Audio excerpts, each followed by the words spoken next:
I like the paintbrushes I get there. I needed a paintbrush. Doing eyes. So, walk back across the street to the thing, sit in my van. I'm like about ready to leave and go somewhere else. And all of a sudden I see this girl longboarding up to the door. And, she looks, she's got her black stocking cap on and her black skinny jeans. And she gets out and she's got her purple hair. And she gets out and she opens it up and she goes in. And I'm like, okay, well, maybe they're open now. So I get out, I walk back up to the door, get to the door, boom, still closed. What the hell? Turns out it was a push, and he's pulling. So it was open the whole time. No lights on, not open. I'm like, what the hell? It's about 10 to noon at this point. So I'm standing there. I'm like, well, maybe she's just going to get a few things in, get this, count the money, do whatever she has to do. Maybe she'll be out here to open up the door soon. So I'm going to wait around for a few minutes. All of a sudden, I get this other guy walking up to the door. Younger guy wearing a shirt, no lie, that said "Virginity Rocks," and comes up to me. Kind of stands up not next to me. I mean, he was social distance and everything. He goes, "You in line, man?" Did he say "ma'am"? Man. Okay. You in line, man? I'm like, I'm waiting to get in. He goes, okay, just want to know who's here first. I'm like, what the fuck is going on? Who cares who's here first? Oh, were they doing like some sort of a magic release or something? Yeah, something like that. Okay. So, but I have no clue what's going on. And all of a sudden, all these people start coming up and they start forming a line. I didn't get in the line because I was late to the game. And then all of a sudden, all of a sudden he gets real interested. He's like, what are we getting? What the hell's going on here? Muskegon Glory Hole opens today. So, first one in line gets to be in the hole. So this other guy walks up and he goes in there and he sees everybody standing around and there's kind of a line here, but it's not you wouldn't look at it and say it's a line, but it's kind of an order that people are standing in. And he goes up and he goes, who's here first? And the one dude that says Virginity Rocks, he goes, the big guy. Whoa. I'm like, big guy, huh? He knew you were a lord. He had to have. And he looks at me and he goes, all right, you're number one. And I'm like, for what? And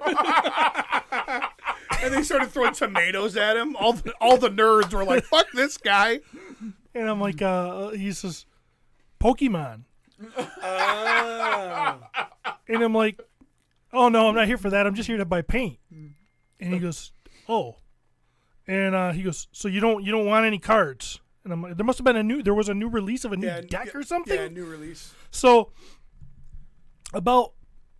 people just keep walking up, and I mean, we got about 16 people now standing there waiting for this Pokemon cards, and I'm first in line. And so then I was like, I said to everybody, I'm like, hey, I'm willing to auction off my spot,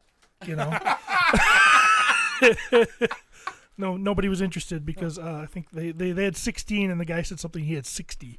Right. So nobody really cared about my spot at the time. But anyway, so he comes out, and this is where I kind of got a little miffed, as he comes out and he goes, you mind if I just let all these Pokemon people in first, and then you can come in and shop for paint after? I'm like, you're going to make me freaking wait? He's like, I'll get him in and out really quick. And I'm like, no, I know these freaking body odor smelling bastards. They're going to want to talk and snort and do all their things. And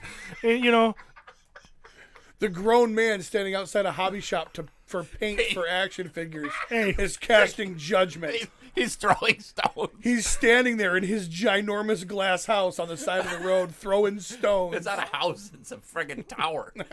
His lord. what I do is art. Right?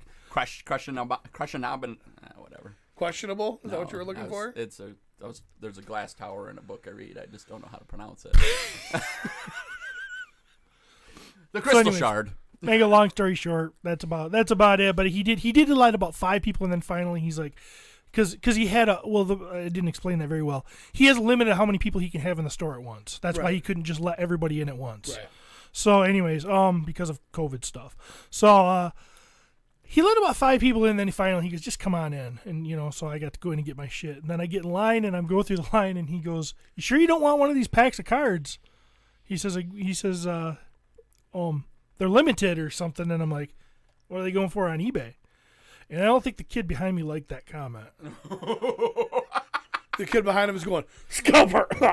Yeah, I think he was like, he kind It's of, bad in the card world right now. he kind of went, you know, he kind of went like that. And I'm like, I turn around, I'm like, I'm just kidding. I don't want your stupid cards. I need paint for my little heads. I don't want your stupid cards. So, anyways. And by the way, those Pokemons are going to help your virginity continue to rock.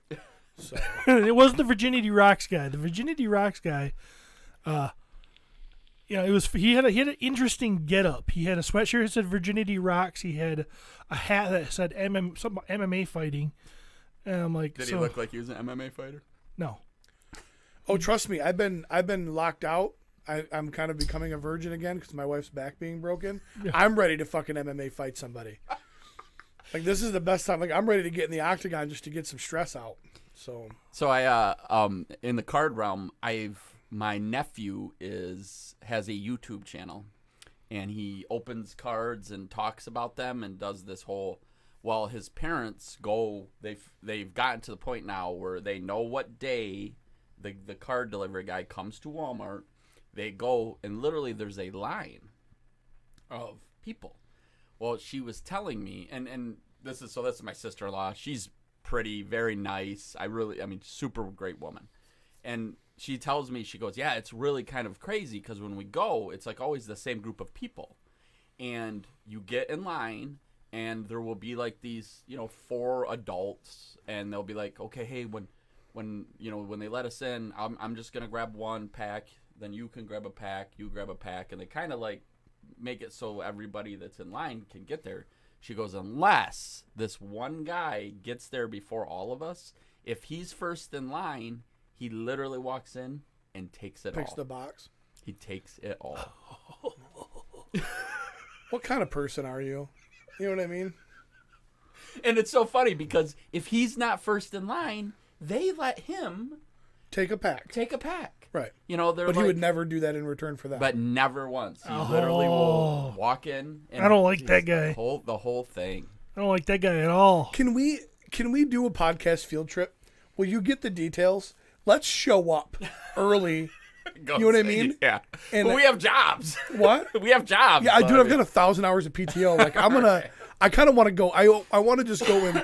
Like, I'm gonna pick up the box. I'm gonna buy it all. Yeah. You know what? We'll use Patreon money. We'll buy the case, and we'll just hand them to everybody but this him. guy. Yep. We'll that ask guy. him, who's the guy that takes the whole box? Yep. And they all that point guy, to him. He Yep. gets none. None. And we'll hand them out. Hey, Merry Early Christmas, babies. Yeah. We're gonna have to bring babies. producer That kinda Cody. came out weird. It's got to be videotaped. Yeah, producer Cody's got to videotape it live for Facebook. Yep. Or Actually, YouTube. we should take a page out of the Free Beer and Hot Wings and make it like a producer Cody stunt and make him do it. But he has to wear an earpiece, Impractical Joker style, and he has to say what we say in his ear to whoever it is. So he's wearing a body cam, and we were like, "Hey, tell that chick her ass is too big for those pants," and then he has to say it. Yeah. That'd be so good. Cody, what do you think about this idea? Yeah. What'd he say? I love it. Oh, nice. Walmart. I love say nice mushroom top, and then next say I love mushrooms. I'm hoping those mushrooms are psychedelic. I'm gonna get high on those babies. Welcome to our YouTube Live followers. Ryan says, "What's up, fellas?" Obviously, our weight. Curtis Ackerman says, "Yay, it's my wife's gonna kill me time." He also wants to know what kind of paint you use, Steven. Oh, jeez. What brand? Citadel, Vallejo? No Vallejo yet. I haven't tried Vallejo. Citadel and Army Painter and Tamaya, pretty much the main 3. Maverick noticed that we went live on the wrong channel. Yep, had a little bit of an issue there. And here we go. Here we go. All right. You guys got anything to talk about here? Come on. I had a story I shared. I'm personally, my kitchen, I don't know if I've talked about it on my podcast. I'm trying to make my wife happy. And my kitchen is getting redone. I just got countertops the other day after 4 weeks. Did you do it on the countertops yet? We did not do it on the countertops yet. Kane sounds had horrible. friends over. Nobody even said anything about my comment when you posted in Snapchat. Everybody was talking about how amazing it looks. I was like, "Ooh, that's cold butt cheeks." Oh yeah, that And was nobody funny. said shit. Yeah. I didn't understand. Yeah, and so The kitchen's beautiful. it I don't is. know if you've seen It's Steven. amazing. I was the one that was like, we don't need to do this. We don't need new appliances. Which is ridiculous because our appliances were literally 20+ years old. Steve has been through more dishwashers I have. than I in the time for. And so it was definitely time. And now looking at it, I can go, wow, yeah, I was kind of being complacent. But it's super nice. Super nice. So that's really been the most exciting thing in my life. I got a new kitchen. Lame. So how old are you then? Exactly. But I'm literally where now I just sit in my living room and stare at my kitchen. A big part of my last couple weeks has been the new fire station. I'm amazed. That drywall crew that came in. We have a 13,000 square foot facility we're building. Now, obviously, a big chunk of that isn't drywalled because it's the apparatus bay. But there's a huge training room, huge day room, bedrooms, bathrooms. There's 5 offices. I mean, it's big. 2.5 days, and they had all that drywall hung. I was absolutely amazed. So, You can do a lot when you can work high. What? You can do a lot when you can work high. Dude, these guys were not Professional? high. I've never seen a drywaller not high. No, Drywalls, painters, roofers, they're all high. No, these guys were the cutter or whatever was running to get other pieces of drywall for the other guys. Yeah, there's no way their work ethic was way too good to be high. Dude, but long another story. You have 3 minutes. So back before I got into actual city work and I was a seasonal working for a city, I was on something called a crack sealing crew. Most people probably know what that is. You pour tar in the cracks, okay, of the road. Enough said. They hire seasonals to do this, right? Seasonals, and then there's 2 full-timers that are operating the big equipment that we can't operate. Okay? I get there, everybody's smoking pot. Everybody. This is years ago. I'm not smoking pot. I've never smoked pot to this day. But so it's just not my thing, and even thinking about it gives me anxiety. So That's exactly why you should smoke pot. everybody's high but me on this crack sealing crew. One of my funniest stories is this one kid. He used to bring it there, and it's so funny because the crew leader, the full-timer, had already been busted. He had already popped dirty. I don't know if that's even the right way to say. Dropped dirty, would you say? He's already done that once, and he had already been sent away to rehabilitation and come back, and he was... Rehab for weed? Yeah, they had to rehabilitate him so that he could get his job back. The steps you have to take. Right. If you ask for help, you can't get fired, blah, blah, blah. He had been through it once. He was clean, and he was trying to stay off it. And then these kids were my age, 19 to 22 at the time. They're all bringing in pot every day, and he's fiending at first. For the first month, he's just like, I want to. He starts buying. Remember, I don't know if this is still a thing. I didn't know about it till I worked on this crew. High Times magazine. I don't know what the hell that is. Yeah, it's a national publication about marijuana. Okay, so I know that now, but so anyways, there's like legal weed. It's not weed, but it's supposed to be legal, and it claims that you can get high off of it. At least it did back then. It didn't have THC. It doesn't work apparently because he kept getting this stuff and bringing it and trying to smoke it with the kids, and he's like, "This isn't working." My point of the story is, you used to take a big wheel and measure off how far you go down the road every day. The days that everybody was freaking high, we went twice as far as the days where nobody was high.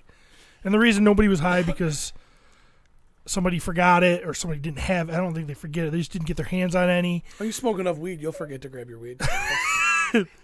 But my funnest story I think is hilarious is this one kid went down one day and he had lost his hard hat, so he went down and got himself a brand new hard hat and got freaking high as hell, put the damn thing together, and he's out there freaking high as a kite, pouring tar and cracks, still got the plastic bag on the hard hat.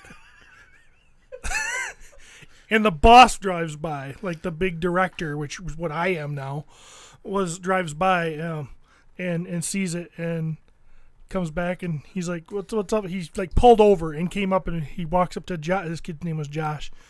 It's like, you forgot to take your plastic bag off. He's like, oh, damn, thanks, dude. And he rips it apart. I mean, he's just like, that's how the kid talked. And it was just freaking hilarious. And the guy just started busting up laughing. And, yeah, it was weird. But Did you run the wand? Or like the... This is before that. Oh, okay. This is technology before that. That's what they do now. These were buckets you actually filled up with hot tar. And they have a spout down at the bottom. And you pull your little trigger finger would pour the liquid out, so you had to walk around with these buckets over the cracks and just dribble tar into the cracks, and then somebody comes behind you with a scoop full of dolomite and sprays and puts dolomite over top of it. Okay. What you're talking about now is much better. Right. It lasts longer and a lot easier. But that's those what you're talking about now are big bricks of tar that they throw into this thing. It's called emulsion. And then, anyway, never mind. Who cares? No one gives a shit. I just drive. I drive by and I think that wand thing is kind of cool. It's hard work. I bet it is Because the way you have to stand. This is how you two should communicate. You should offer pointless information. Pete loves pointless information. I'm gonna at breakfast at some point this week. Emulsion tar will come up. Just so you know. And I'll have to listen to the story again. Oh yeah, because you will never do that to me. Fuck. So I've texted Travis mid-story and been like, "This is the 7th time I've heard this." You don't need to tell me this again. Maverick says, "Did you guys hear about the new Pacific Rim cartoon on Netflix? It's about teenagers trying to survive Australia in an old Jaeger after the continent was abandoned and overwhelmed by kaiju. Does this sound interesting to you guys?" I think it does, but I think it's anime. It's anime and it's a chick. So you think that's everything's a chick you nowadays. think it's going to have an angle that's going to be too politically correct and that's going to bother you? I'm just sick of chicks. I will say I hate to say it, but because this is who we are, of course, but it is so much easier for me to become attached to a character if it is a dude. Okay, here's the deal. There's nothing wrong with that. Yeah. There's nothing wrong with that. No, there isn't. And I'll tell you why there's nothing wrong with that. The whole push to get females in these things is supposedly that in the old times, girls couldn't relate to our type of movies because they didn't have enough females in them. I think that's bullshit, but that's the premise. Because my wife's favorite movies are freaking Thor movies, Captain America movies. She likes Hemsworth, and Hemsworth is first for her. Evans is second for her. Pratt is right in there. Okay, she likes that fucking ass hat. she doesn't want to go see Captain Marvel. She doesn't care. Okay. Now, so I don't think it's necessarily true, but the idea is, women didn't have any of these characters that they could relate to. That was okay that they didn't have really. We didn't call them sexist. We didn't say, so you just don't like men? Oh, you have to relate to men or you're a sexist. We didn't do that. What did we do? We started putting women in everything. We started putting women, female loads. There's nothing out there. I watched, when you go to Netflix and there's like the banner and the showing all the shows and they kind of fade in and out. Yeah. I was counting. Oh, female out front. She's a badass. Flips to another one. Oh, centered around a female. I counted 11 in a row before I found a guy one. And the guy was CSI or something. It was something that, or crime scene. Yeah, isn't that, I don't know what the hell that is. I don't watch. Where they actually showed it looked like it was mostly guys in the thing and stuff. And there wasn't a girl out front and the guy's smaller and in the back. And I'm like, it's so. If the reality is women can't relate to guy movies because they're not in them, and now we're putting women in everything that's guys, aren't you going to lose the man? Why isn't it okay for us to say, hey, I don't want to see it because I just don't relate to that girl? Oh, sexist? Oh, you want to just go, you have a problem with strong females lead? Oh, where's your man card? Oh, you're intimidated by women, huh? That's what they'll do. That's what they'll throw at you, and they'll say all this stuff to throw it at you. It's stupid because it's a flip. It's a side of a coin. I looked at Netflix and did the same thing. I was like, I'm gonna watch that, and then I watched it. So, I will say too. I understand Steve's point of view on it. I don't feel that way because I'm like, there's so much good television that I don't care if these shows are promoted towards women or people that want to watch that kind of I don't care if shows are promoted towards women, but I feel like there's less and less just all-out guy stuff left. Where's a Conan the Barbarian? The closest thing I think we got nowadays is like John Wick. Okay? But we don't really have that ultra masculine guy that we can, where is it? It's, we're losing that. And but even your example of the ultra masculine guy was crying over a dead puppy. Yeah, you got to have a sensitive side. But Right, that's what I'm too saying. though, don't you think like Captain America still fills that masculine He's role? gone. Thor, I know, but They got rid we of still him. had those movies, and he'll probably come back. Oh, I love watching old stuff. But what about like Thor? Oh, I love Thor. But you're thinking like the next one, Love and Thunder, is going to totally change all We that. don't know. Yeah, we have no idea. I mean, they didn't. I'm gonna. I know we're probably gonna talk about WandaVision in here, but they had to point out that Wanda's tougher than the Sorcerer Supreme now. I mean, they're always downplaying. Spoiler! Oh, sorry. They're always downplaying. They're always downplaying the guy and making the girl. And it's like I just don't think it's in the long run. I think the pendulum is gonna swing back because it's gonna have to. Did anybody notice that Monica Rambeau's left boob is significantly smaller than her right boob? I did notice that, but I did not think that outfit was flattering. I kind of like those hips. I like when the she hips, was but her walking upper away- torso, I didn't think it was flattering. Yeah, it was not. And even when she walked away, my wife was like, "Damn!" Oh yeah. I was like, "Look at the swing on that back porch." No, I think she's very attractive. My wife pointed out 3 different times how Wanda is so beautiful that her ass looked great, like in regular sweatpants. No, that woman is. Oh, she's a knockout. Yeah. That woman. I guess we'll see what happens. I also feel like we are getting to that point where we are becoming the old guy, that things are changing around us and it bothers us. But I don't know if it really is as I think sometimes you view it with that lens. I think that I mean, it's definitely different now than it was, and I don't know if you can fight biology though. I wish Cody would come in here and sit down. I would love to hear what he thinks about this because Cody is 26. I mean, Cody, come here. I was not listening. Come here. 27. But yeah. that's right. Producer Cody, I was not listening. Well, I have no idea what you're talking Here's about. the reason that Cody wasn't listening, okay? So Cody comes to us an hour before we start the show and goes, "Hey guys, what do you need for pictures for YouTube today?" And Steve says, "I've got one." He looks it up. Travis goes, "Nope, I'm good." We sit in. "Hey, you guys ready to go?" "Yep." "Hey, Cody, I'm going to send you some pictures." Cody goes, "Yeah, because now's the perfect time to do that, dick face." No, I was checking to see if we had more cassia. Because someone asked for a giveaway. Oh, Curtis Ackerman wants to know, does Pete go down the pole at the fire station? No. he goes down on poles at the fire station. Yes. We're not a... Well, that was a great easy one, Steve. I'm glad that you... You gotta grab the low hanging fruit when it's there. I'm glad you hit that fucking slow pitch softball. No, I would love to have a fire pole, but unfortunately, insurance companies don't allow it. Something about having to pay out for broken ankles for guys that run into burning buildings when they're just at their station. So yeah, we're not allowed to have them anymore. What about fire stations that have them? Do they have to remove them? A lot of them have, yes. Oh, that's just lame. Well, next thing you can't have Dalmatians. Why would you? Dalmatians are not good with kids. They're great at fighting fires. They must be. I see them, and they got fire hats on them and everything else. No. Dustin Yoke says. Do you know the history of the Dalmatians in the fire service? Steve seems... No. Steve seems... Horses. They were for the horses, Steve. When the horses actually drug the fire engine, Yeah. they helped keep the horses going where they were supposed to. They're herding animals. So that's where the Dalmatian in the fire service comes from. I don't believe you. All the kids are like, "Where's the Dalmatian at, Firefighter Pete?" And I'm like, "They don't like kids. They're mean. Yeah, they're not nice dogs." I've seen 101 Dalmatians, and you're wrong. What's up, Travis? Dustin Yoke says, Steve seems so puzzled about drugs and how they work. His boo needs to educate him. Oh, To which Ryan Gonzalez says, that's because Steve is the most vanilla dude ever. I am. If your favorite flavor is vanilla, you're going to like me. And he's like sugar-free vanilla. Oh, my God. And my boo does educate me often, but I just listen. Dave Jones says, my first Mythic Legion ordered from you guys, Krona. Thanks. That is super awesome. Yeah. Yeah, you guys. That's from Travis.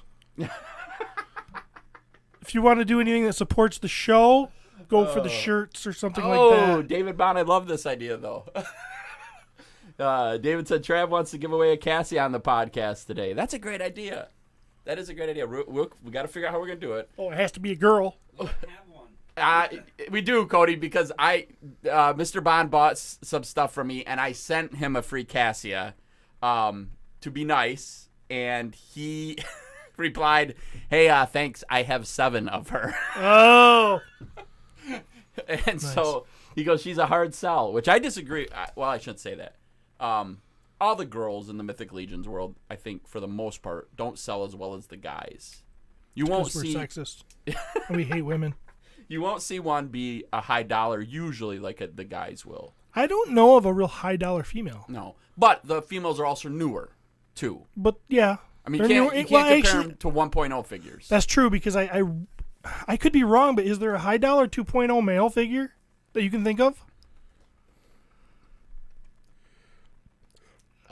Actually, Off the top of my head, I can't. not yet. Somebody Not would yet. have to. And they're new too. You know, I mean, Newer, but yes. there are sold out ones. No, you're definitely right. We'd have to look that up. Like I don't think you can get Juno the Crusher. I think she's sold out. You know what we'll do right now? One of my favorites. How about we let Cody just pick a name from this list, and and we will send the Cassia courtesy of Bond Toys to one of these listeners. Cody, you get to pick a name. Any of these comments? No, I'll put them in a randomizer. I'm not the one that's choosing that. Okay, Cody, if you want to put them in a randomizer, because we've said that before too, and what that means for us is we just scan our fingers on the comments and click Cody them. will like legit have a randomizer. Yeah, a wheel will come up. Right. He'll have Cody, that would be wonderful for the listeners. That would be wonderful. Jim Backtez, hey buddy, no problem. John Caulfield says no two boobs are ever the same unless they are plastic fantastic.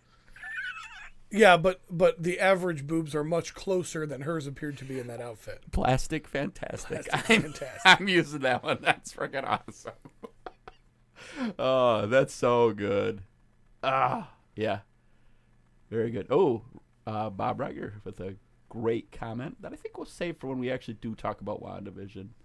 Look at this. Yeah, Cody's going hard. Look at he's actually doing it now. He is. Like I thought that this was going to happen next week. We'd forget about it. No, he's firing it up. Yeah, just give me a minute. No problem. Yep.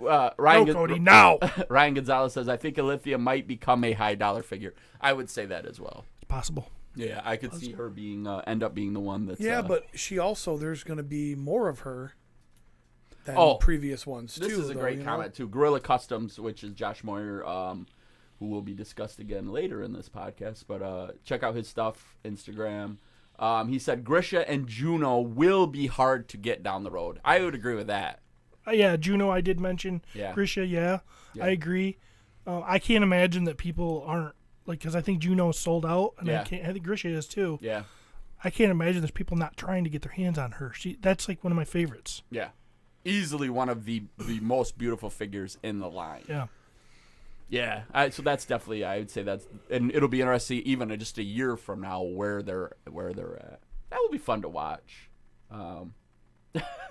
Dustin Yoke says Cody really elevates you guys above mediocrity. Agreed. I don't know.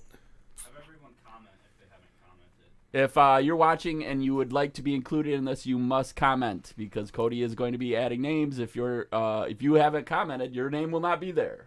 So, ooh, I love it. Dave said he'll cover shipping except to John. I ain't paying to ship to Luxembourg. Love you, John. Luxembourg isn't even real. It isn't? I don't think so. It is. It's in Maine.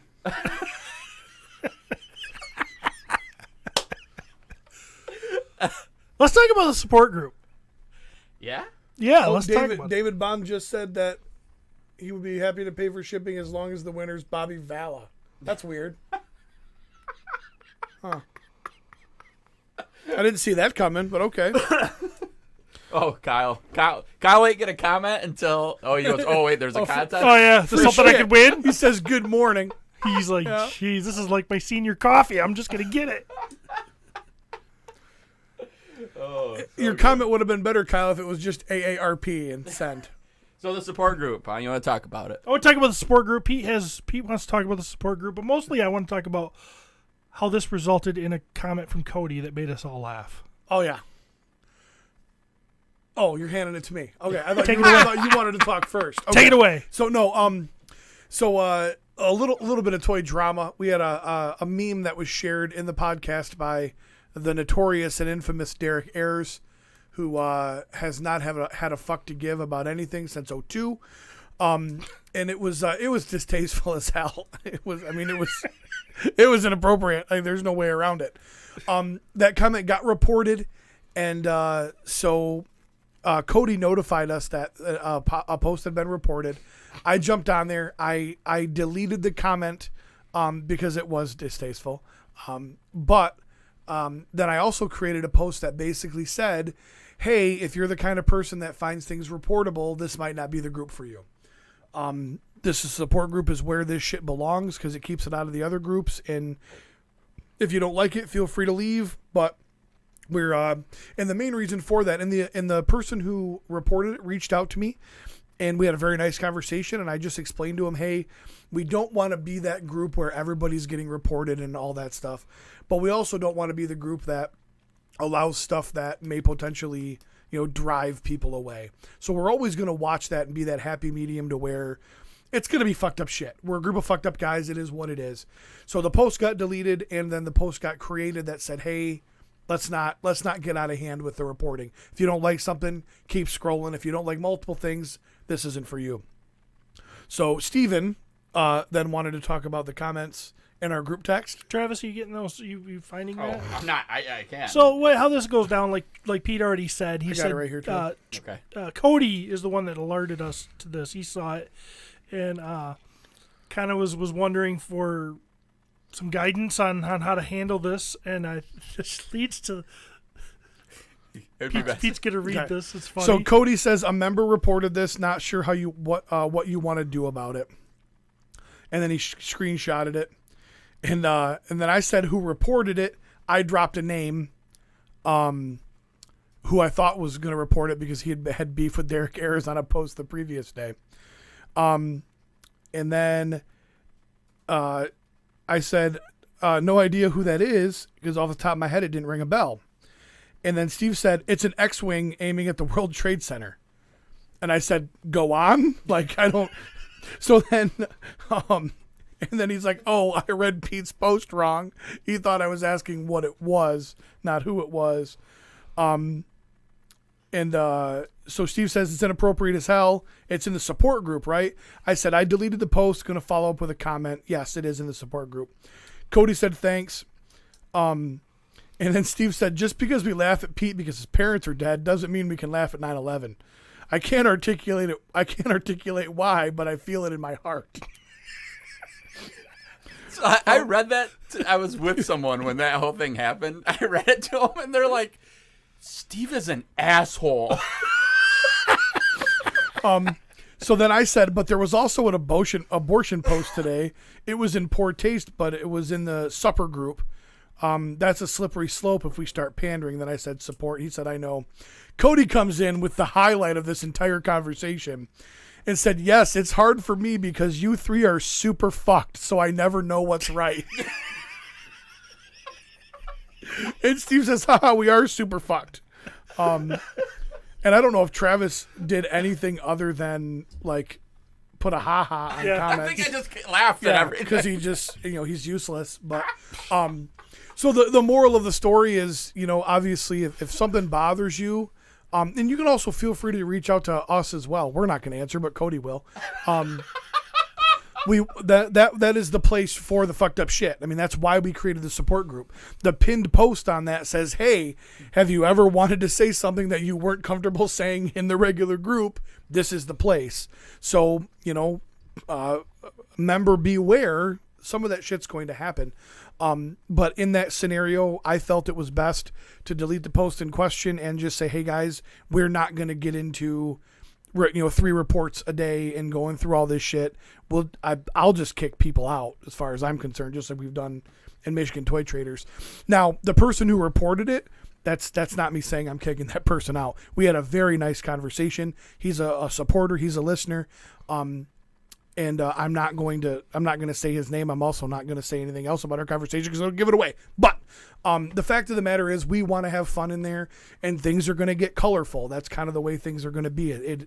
That support group directly reflects what this podcast is all about and how we do things. So like I said, moving forward, we're still going to keep having fun in there. We absolutely love that group, and it really is my most fun place on Facebook to be. There's just that fine line between allowing too much bad shit to be there and having too many people being upset and complaining. But that being said, why do you think that these groups start to have trouble when they get up near 1,000 members? Yeah. You know, because you have too many different people from too many different walks of life that start bickering, and that's how you fucking kill a Facebook group, in my opinion. Is having too many people. All the drama that I have for today is from the Cabal, and it's a wonderful group, ran by wonderful people. But you get to a certain size, you are going to have issues. I hope David Bond wins his own prize because he's that? On the wheel. The Pete Salt is real. I love it. Maverick says, so I know it keeps getting brought up, but what exactly is the support group? After we do this prize, we will explain the support group. All right, Cody, we are ready. Oh, click to spin. For what? This is for a Cassia figure from Bond Toys out of Florida. If you were in the area or you got any requests, reach out to Dave. He is a great dude, and he is willing to ship. David Jones just said shipping was super fast. Excellent job, Cody. He's already shipped those first figures you sold? Not only has he shipped them, it cost us double than what we charged people. So I hope you enjoyed that. Ooh. Ryan Gonzalez! Woo! He was the first one in, I think, today, wasn't he? And I think Ryan's been around for a while. Yeah, too. and Ryan's always on the YouTube. Congrats, Ryan. Nice. Awesome. So, Ryan, you and Dave are going to have to get together. Dave will take care of you because he is a great dude. So, unless you say something behind his friend's back, he will go public with that shit. Yeah, David Bond will. Not Gonzalez. If he's going to call me salty, I'm going to be salty. Like my fucking fries at Burger King, how you man. say you say it behind someone's back. You said it on a podcast listened to like 9 or 10 people. So. But it was behind the person's back that because he didn't listen. Okay, that's true. Right. I guess. Right. The support group. He should have said you should listen to this. Yeah. To hear what people have to say. So the support group is another great example of why it's important to have good friends. We have had this podcast for probably 2 years at the time. Joe Ryan says, guys, you need to have a private group for your listeners so we can comment on stuff. And Travis said, fuck you, I'm lazy. So this went on where he told us this, and I get it. And Joe was great about it. He goes, guys, listen. I want to comment on your stuff, but I don't want my kid's principal to see it. Sorry, your kid's principal's a loser. So it's funny, if I post a meme on our main page, on the My Wife's Gonna Kill Me Facebook page, it will get a lot of likes and shares. No comments. Which you have started to push further into that group, I've noticed lately. A little bit, yes. So just it's been a little fun. bit more, yeah, a little bit more off color, if you will. Yeah, I would say. But if I post that same picture in the support group, which, a place we love, it will get 12 comments and funny stuff. Most of them. Yes. I mean, some of them not so funny. But what's crazy about it is I get it. It is a safe place to create fake accounts and try to be funny. It's the perfect place to do that. Steve, Facebook's not your thing. Well, no. What are you talking about? He's got 2 personal Facebooks. It's, does. He's it's got more double than the us. thing than for He us. says it's not his thing, but he has 2 Right. Facebook accounts and he's running 2 lives. Well, not including Admir Akbar and Liars Boner and Mini Travis Pete. Boyles Yeah. and Mini Steve Machadi and So Sandusky Washington III, with that said, though, do you love the support Oliver group? Peterson. The support group is fun. The support group, you could be a dick in there. You can say what you want. You can post things and not worry about it. You're usually pretty safe from offending people. I mean, Derek Ayers, he's pretty. Broken. Yeah, he's gonna go as far as you can go. I mean, like if I wouldn't have posted a 9/11 thing, I would have said, "Nah, Too far. I got a limit." Yeah, but anyway, You yeah, know. yep, yeah. It's a very fun group, and we even just discussed something just the other. I shouldn't say discuss. It was in a Facebook thread about how this podcast, and obviously we are spoiled because we have this. We got guys we can get together with and talk about, and there's literally 10 other dudes that would sit in that chair if we would have called them this morning. Right. We have friends. Well, and we have people that just show up like Joe Crazy Bill. Yeah, where It's is been he? awesome hanging out with Oh him. my God, we should text him. Yeah, what the hell is he doing? He knows we record at 9. Is he alive? Dude, and last week he showed up with 2 pizzas, beverages, cups, napkins, plates, the whole shooting match. Bill is a great dude. Absolutely great dude. But Middle Camp has done that too. Hey, I was just hanging out, thought I'd come up, and yeah, we love that We're stuff. spoiled. Yeah, And big time. so that allows us then to also wear it on our sleeve, and your office is going to have toys in it. Mm-hmm. Your work office has toys in it now. Okay. Now also you guys are the boss. Right. So I mean you can do whatever you want really. But we have that spoiled thing. Well, the support group gives our listeners who maybe don't have a friend who lives 10 minutes away. Right. It gives them that group of people that might have that like-minded. And realistically too, if you really want to be like us, we've got people coming across the country to hang out with us. Look at Dave Bond. That was a freaking riot when he came up. It was a We had riot. so much freaking fun. Yeah. Eric Bertram and Derek Ayers, they've come up. Guillermo has come. I mean, we've had people travel great distances to Hang out. with us. Yeah. And we've never had anything less than an awesome time with those guys. Oh yeah. You know, Super So good not time. only do we have the advantage of the local, but this podcast has given us the ability to hang out with people we never would have met or hung out with before. Right. That's amazing. Yeah, you it's know? super fun. Absolutely super fun. How many groups do you guys have? The support group, the podcast victims, which is Patreon only, Michigan Toy Traders. Yeah, and Michigan Toy Traders is the one that we've kind of left. Wasn't the support group? Wasn't Travis so lazy? He originally called it "My wife is going to kill me." Yes, he did, and I had to call him out on it. Yeah, we had to come up with something different because That was almost as cool. That's almost as cool as calling your MOTU the Pot Universe. Maybe it should be So called, like, my wife's gonna kill me, not safe for work or something. no, the I will support not group. pander. The support group is a great name. Now, one thing we didn't specify on here, if we're explaining the support group, we'll move on soon. If you want to be a member of the support group, you have to answer the questions. What's your favorite host? Period. And basically, you don't even need to say Steve, me, or Pete. Or I guess I am Steve. Right. But Your 2 options are Steve, and Pete. if you say Cody, we know you're a listener of the show. If you say Old man if you Kyle. say Old Man Kyle, if you say Schmustus, we probably won't let you in. Right. But it just smelly Puerto that Rican. is there. Travis has said it a million times to know that you know what you're getting yourself into, and that you're not going to go in here and go, these guys are jerks, and I need to report them. And oh my God, it's like, no, you should know what you're in for to some extent if you want to be a part of this. If you don't, that's fine. We don't care. We're not going to hold it against you. Well, yeah, we will. But, I want to give you an example. Right. Don't roll into a strip club then be pissed off by titties. Yeah. You know, We did have a couple people asked to join. I do All love right. titties. Mike Perez. okay. Who's your favorite host? I don't know. All I know is my wife hates me. See, So I gotta tell you guys this, and we've talked about this before, but I forgot that it's been a while.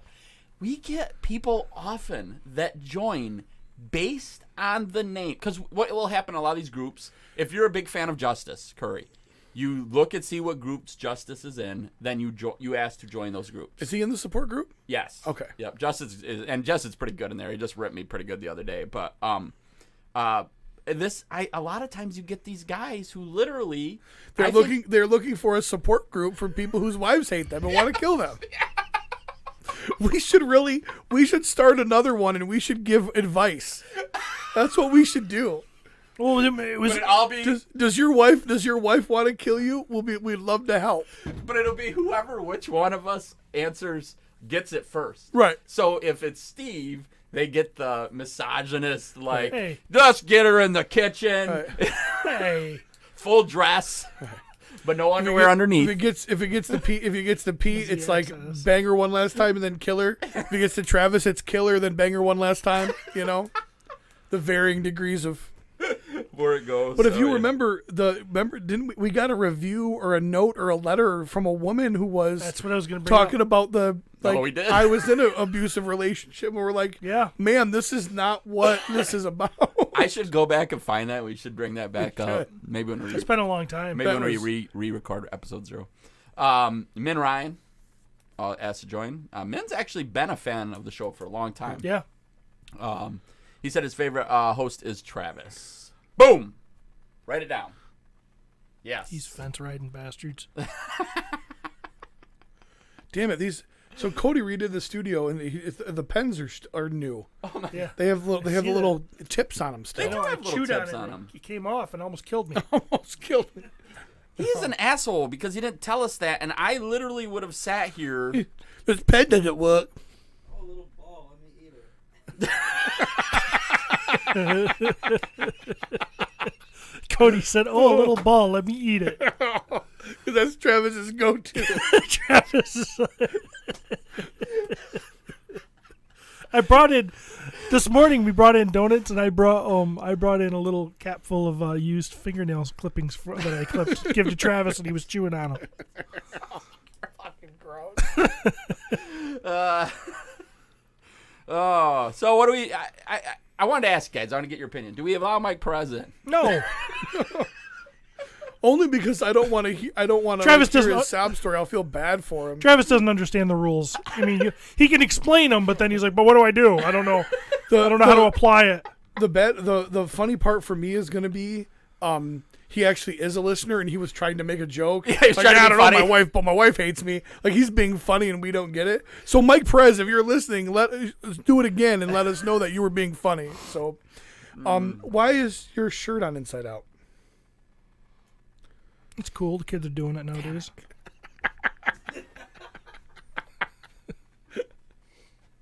You are such a sloppy piece of shit. I love it. I put it on in the dark. Yeah. All right. What size is that bad boy? I don't know. Probably 2X still. Yeah. Yeah, it's still to it. Yeah. But it's It's a little looser. yeah. Guys, I'm telling you, what I'm doing at the gym, you guys could come in there. Guys, and seriously, toenails, 0 calories. That's where it's at. and it cleans you out. Do your imagine bleeding what out your those butthole toenails- because it cuts something. So imagine what those toenails do is they go through your freaking intestines. And they ninja star all the turds up. I'm never constipated. It's awesome. Fuck yes. you. So what do we got? Toy drama, Trav. Is that where we're at? We are at Toy Drama. We are at toy drama. Yep, I just got a couple little ones. Oh. And then I got I think something that'll be pretty fun to discuss. All right. Unfortunately, this post, I didn't really get to grab the screenshot of the first part of it because I actually was a drama post that I'm like, I'm getting in on this. It happened in the Cabal. If you're not familiar, Mythic Legions group. If you're a Mythic Legions fan, you should be in this group. It's a great group. I have the last couple of weeks, I've scrolled right on by. There's a lot of drama happening in it right And now.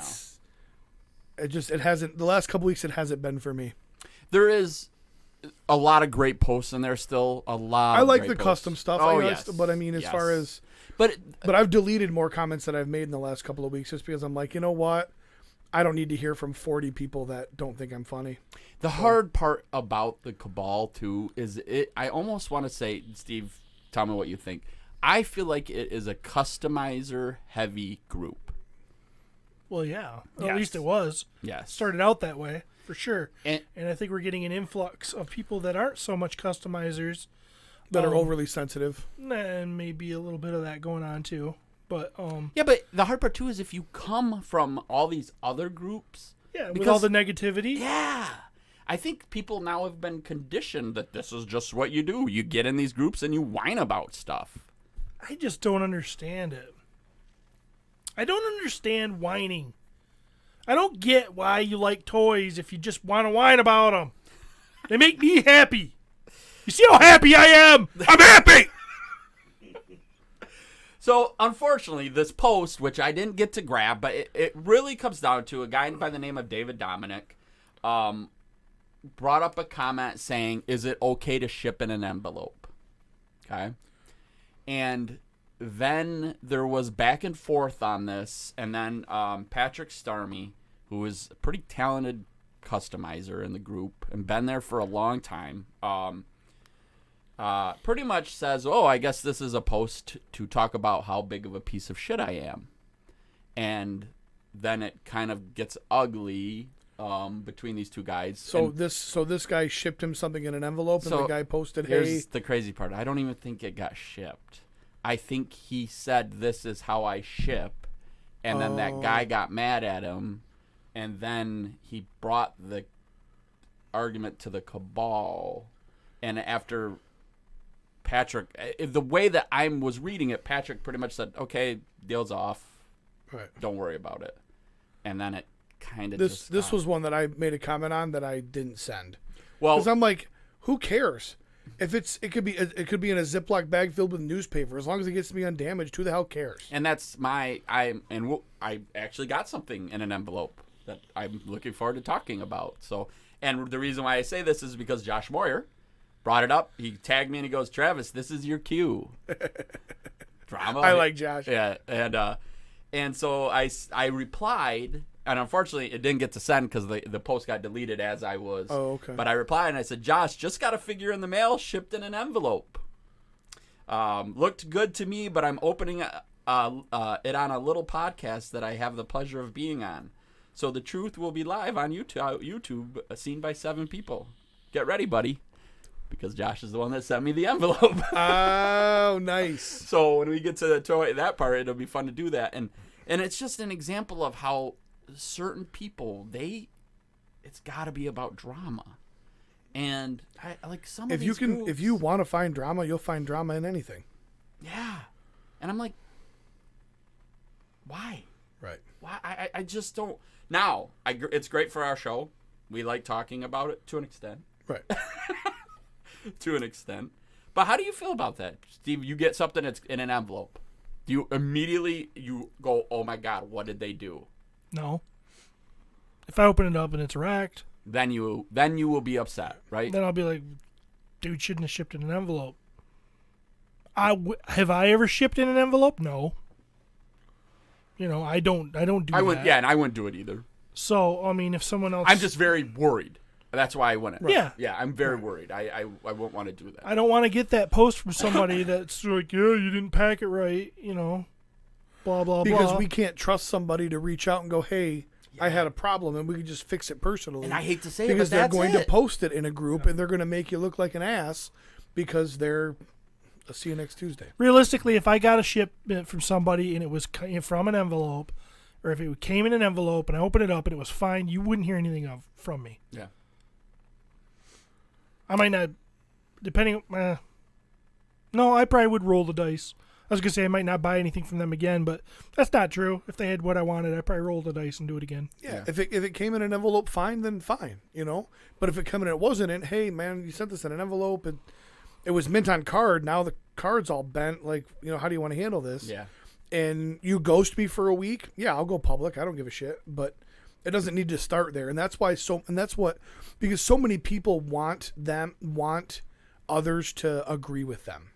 They want to get everybody on their bandwagon and get their support. Everybody's looking for their 30 seconds in the spotlight every day. Right. Every day. Yeah. I gotta have some attention today.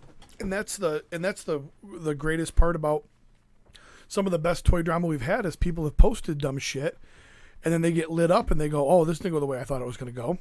Those are fun. and those are my favorites because I like to I might even agree with the OP, but I just want to cause more drama. Because here's the deal: you wanted to stick your toe in the water, I'm going to hit you with a fire hose. That's how we do things. Yeah. I just want to make sure. Cody, did you happen to notice that Fastia figure or Cassia figure? Did they get that worked out? I don't know. Okay, they probably will. Dave will take care of it, so I'm not. They'll probably concerned. do that in private. Oh, message. old I'm man, sure. I just want to make sure. old that man he saw that Kyle. comment. Pete keeps his dad's remains in an envelope. Wow. Yeah, that's cold-hearted. Wow, Kyle. Why do you do that? What? Why do you do that? I don't think I have any of my dad's remains, to be honest with you. They're all still in the box. David Jones wants to know if Steve would recommend a paint wash on all Mythic Legion figures. No. On all? Who wants to know that? David Jones. Would Steve recommend a paint wash on all Mythic? No. I don't think everything needs a wash. I have to agree, for sure. Maverick says, I had the MCU worthy cap shipped to me in a Ziploc bag and an envelope. But it was packaged good, so I couldn't complain, even though the description did say it would be loose. That would be hard. Like, I always ask people when I ship something, hey, you want it loose or do you want it in package? I would prefer to ship it loose every time. Right. Yeah. Price, or as Prince calls him, or Travis calls him Prince. Hey guys, if you could make sure Pete is on Legion's cast from now on, that would be great. Thanks. This past episode was sorely lacking in Pete. Who said that? Price. Who is that? You? Are you Price? I'm not. Well, here's the deal, Price. You need to call Pete and say, hey, Pete, could you just stay here while the guys are recording Legion's cast? Because we don't tell him to, like, not come. We don't make him leave? Yeah, that's not... Pete's the one that makes the call on whether he's here or not. So I guess I'll put it to you this way, Price. You go to a party, and it's like a fun birthday party, but then like other people show up, and you're like, yeah, these people are lame, and you leave early. That's kind of how recording My Wife's Gonna Kill Me and then Legion's cast is. It's like, oh hey, my mother-in-law showed up. I'm gonna head out. So here's the deal, Price. If you read between the lines, you love Pete on Legion's cast. Pete doesn't like you. He doesn't like you enough to stay and do Legion's cast. Pete doesn't like doing Legion's cast because Pete can't really be Pete on Legion's cast. It's just like Pete can't be Pete in the Cabal anymore. And Steve doesn't like Pete on Legion's cast because Steve has to edit when Pete's on Legion's cast. Right. Although I think I might have had the worst out of all of us. He did. You dropped the F-bomb. I think I did. Yeah, Last episode? No. Oh. A few episodes ago. And none of us caught it. We didn't even know. We posted it. No, because that's how we talk. Yeah. It's hard. But see, what's really great is but nobody said shit to you. No, it's funny. Well, where was Oliver Peterson then? You know what I mean? It was realistically up 20 minutes. Well, but still, if he cared, he would have been on there and been like, well, I don't want to bash these guys publicly, but I'm going to go out and bash them publicly. You know, Travis said the word that begins with an F, and I'm not talking about Frankfurter, if you know what I mean. And to wrap up Toy Drama, I have this great little story that I think you guys will enjoy, and I want to bleed that into something else. So, Okay. Curtis Ackerman. I love this dude. I love this dude. And not only is he awesome, he's talented. Well, the thing is what's great about a guy like Curtis Ackerman is all of a sudden he enters your life, and you're like, why did I go so long with no Curtis Ackerman in my life? Like, where the fuck has he been? You know what? The order's been hiding him from us for years. He's been a POTU listener forever. Son of a bitch.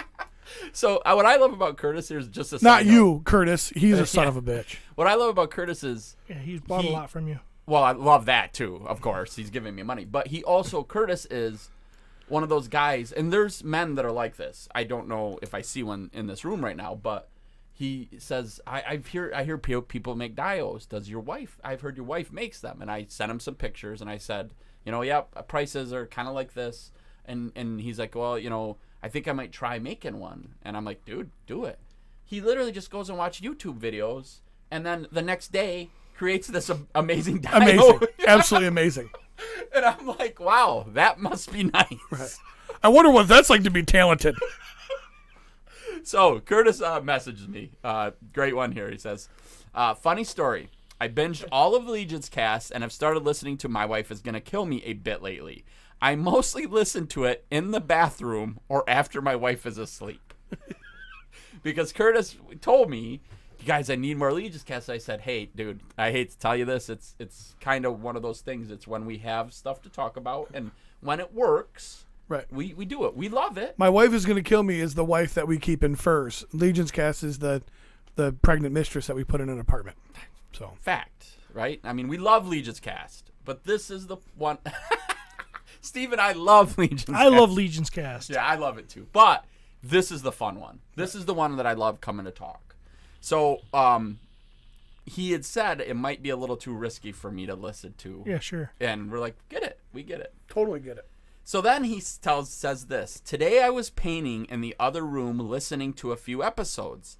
At the beginning, Steve says something to the effect of, we are talking about the number one reason our wives want to kill us, and that's toy collecting. At that moment, I hear my wife from the other room go, yeah, I've heard these guys, and I doubt that's the number one reason their wives want to kill them. Accurate. It's a good point.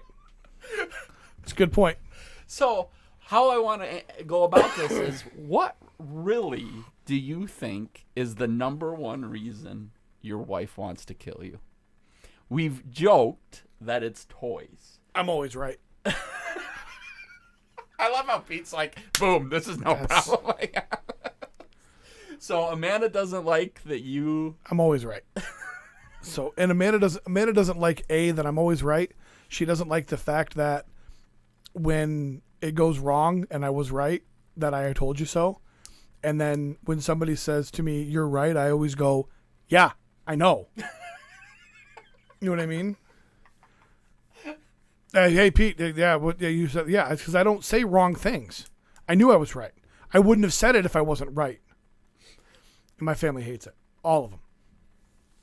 So. Steven? I'm gonna kind of say the same-ish thing.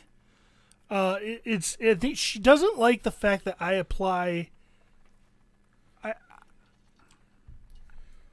I make decisions void of, or I try to, way less than her. Will I make a decision based on emotion? Huge. You know. Yeah. I try not to. I'm human, so obviously It happens. But You're but very pragmatic in your decision. Hey, this is what makes sense for this scenario, and this is what you do. Yes, and when she appeals to me with all her emotion, I go think with your head, not your heart. And she doesn't like to hear that. And then when I'm right, because I thought with my head, not my heart, and she does something extremely nice for somebody and then gets shit on, or something like that, and she's pissed off, and I don't comfort her, I go, told you so. Think I'm an asshole, though, don't you? How much of an asshole am I in now? What do you think? Well, that was a big waste of time. That was a big waste of money. Oh, you were going to save that kid, huh? That kid is now killing people. No, that's never happened. But, stuff like that, you know? Yeah. Totally understandable. And You that's, know? I think that's a male. Like the cat, like our disabled cat. He almost said it. You did. I did. I wanted to. He almost dropped an R-bomb. Yeah. We got that. She got that cat from Lori. Lori usually makes decisions based on her heart, and she, we were told that you didn't have to hold that cat while it shit, but you can look at that cat and see that it can't stand up and go, "You're gonna have to hold that thing while it shits, or else it's gonna fall over in its shit." And it's pee. You're going to have to bathe it because it's covered in shit. And you're going to have to keep the litter box clean every time it shits so that there's no shit for it to fall over on. Or wherever. I'm a very compassionate person when it comes to animals. And I love my animals. You do love your animals. You're on everybody's speed dial to come euthanize their animal with your Glock. Like, don't tell me you're compassionate. I will do that. I'm more compassionate for my friends than. Yeah. If it's so Steve bad called that me- when my dog fucks up, I just look at her and I go, Travis. And she's like, ooh. Travis is coming. My dog runs. Yeah, very backwoods from that standpoint. And with that said, that cat should have been put down. No, with Trev's goblin I disagree because there's another sucker out there that would have taken it. Okay? But I don't want it to be put down. I just don't want it to be my fucking problem. yeah. Yeah. I mean, I agree. It's like there's another sucker out there. There are people out there that don't have anything better to do than to take care of that cat. I'm not one of them. I want my life to get simpler. Yeah. At this point in my life. What'd you do It today? should be. I held the cat while it shat. It's a good day. Now, I gotta say, Courtney loves that damn cat. Yeah. So it brings her joy for some reason. Yeah. And that's just the way it is. And so, okay. Holy crap. What? Courtney likes broken things. She likes things that you constantly got to take care of. She's one of those dated Steve because he was a fixer-upper. You know? I can make him exactly what I want. All women like guys that are fixer-uppers. True. They all like a project. Yeah. They do. They think that they're going to change them, and then when they change them into exactly what they want, they fucking leave them. They're like, because they lose respect for you. Oh, Or they just get so corrupted by the vile creature that is Travis Bowles, they don't know what to do without him. think you got this hot guy that walks into a bar. He's all freaking awesome. It's not funny, Cody. He's all freaking awesome, and she doesn't know every fucking weekend because he's so cool. She doesn't know if he's out with another chick. They fucking love him. They're like, oh man, he's so fucking cool. He's got that machismo. Then she freaking marries him. She fucking has a couple of kids with him. He starts turning into a pussy. He falls in love with the kids. He starts settling down. He gets a little bit of a pot belly, and she's like, now he's exactly what she wanted. She's like, fuck this guy. I need to go find myself that fucking guy back at the bar that walks in there and is fucking badass, can bang any chick he wants, and she fucking leaves him. I know I cannot count on one hand how many people I know who wives have undergone like a drastic physical change. Yeah. And then been like, deuces. Why do you think I'm losing weight, motherfucker? Right. Hey, thanks for the boob job. Peace out. Like 70% of divorces now are initiated by women. I mean, it's just they get what they want and they're unhappy. And we've been just brought up to say we got to give them what they want. That's not what they want. They want a guy that's going to stand up to the tribe and go, I'm going to go fucking kill that bear. And everybody's like, no, that bear's going to kill you. He's like, fuck you. I'm going to kill the bear. He walks off. He gets killed. She bangs his buddy. I would love for one of the women that is watching us live right now to comment their opinion on this. We don't have any women watching. No, there's no women. I was going to say, maybe Jennifer was on there, but I didn't see her, so. No women. There is no women watching. And Jennifer likes the show, but she's like, I'm not spending my Sunday morning watching you fat asses on YouTube. I wouldn't want to watch it. I don't like YouTube. No? I'd rather people just hear me. I am much better looking on iTunes. But what about that hair, dude? Don't you want people to see that? No. They do see it when it falls onto the mixer off of his head. Come on. Heidi, I would say that the thing that she probably hates the most about me. Oh, shit. We probably should have asked Travis. It's okay. Is the social aspect. That like I will constantly be bringing new people into our life, and she has to deal with that. And some of it she likes. That's probably why she stays around. And that could be too. Because you're constantly out with the old and in with the new. And women like the fact that they got to try. Well, and change is good. She's afraid she's going to be in with the out one of these days. You think she's afraid that she's going to be? Well, she is afraid of that, so that makes sense. They're all afraid of it. Yeah. To a certain extent. You feel like Courtney's afraid of that? No. Courtney's not afraid of that. Not with me. Mm-hmm. Fuck no. I'm not going nowhere. That's how Amanda feels. She knows I'm not going anywhere. Yeah, and Heidi should know that. I don't want to go anywhere. Yeah. I mean, hypothetically, if you said, hey, wouldn't you like to bang a 20-year-old? Sure. Right. I'm not going to. Could be one of the dudes from MOTU. One of the fans. There's no 20-year-olds listening to MOTU. No 20-year-olds listening to Pope. There's no 20-year-olds that want to bang me. If I was richer, I either have to change my looks, change my weight, or get super rich, and I don't see any of that happening. All very hard. Yeah. All very hard. I probably have a better chance of getting rich than I do of losing weight. You know, the toy thing. Honestly, if I wanted to lose 80 pounds quick, I just needed to get my leg amputated. It's like, Steve, what do you think you could do faster? Become a millionaire or lose 50 pounds? Fucking millionaire. Billionaire, maybe even.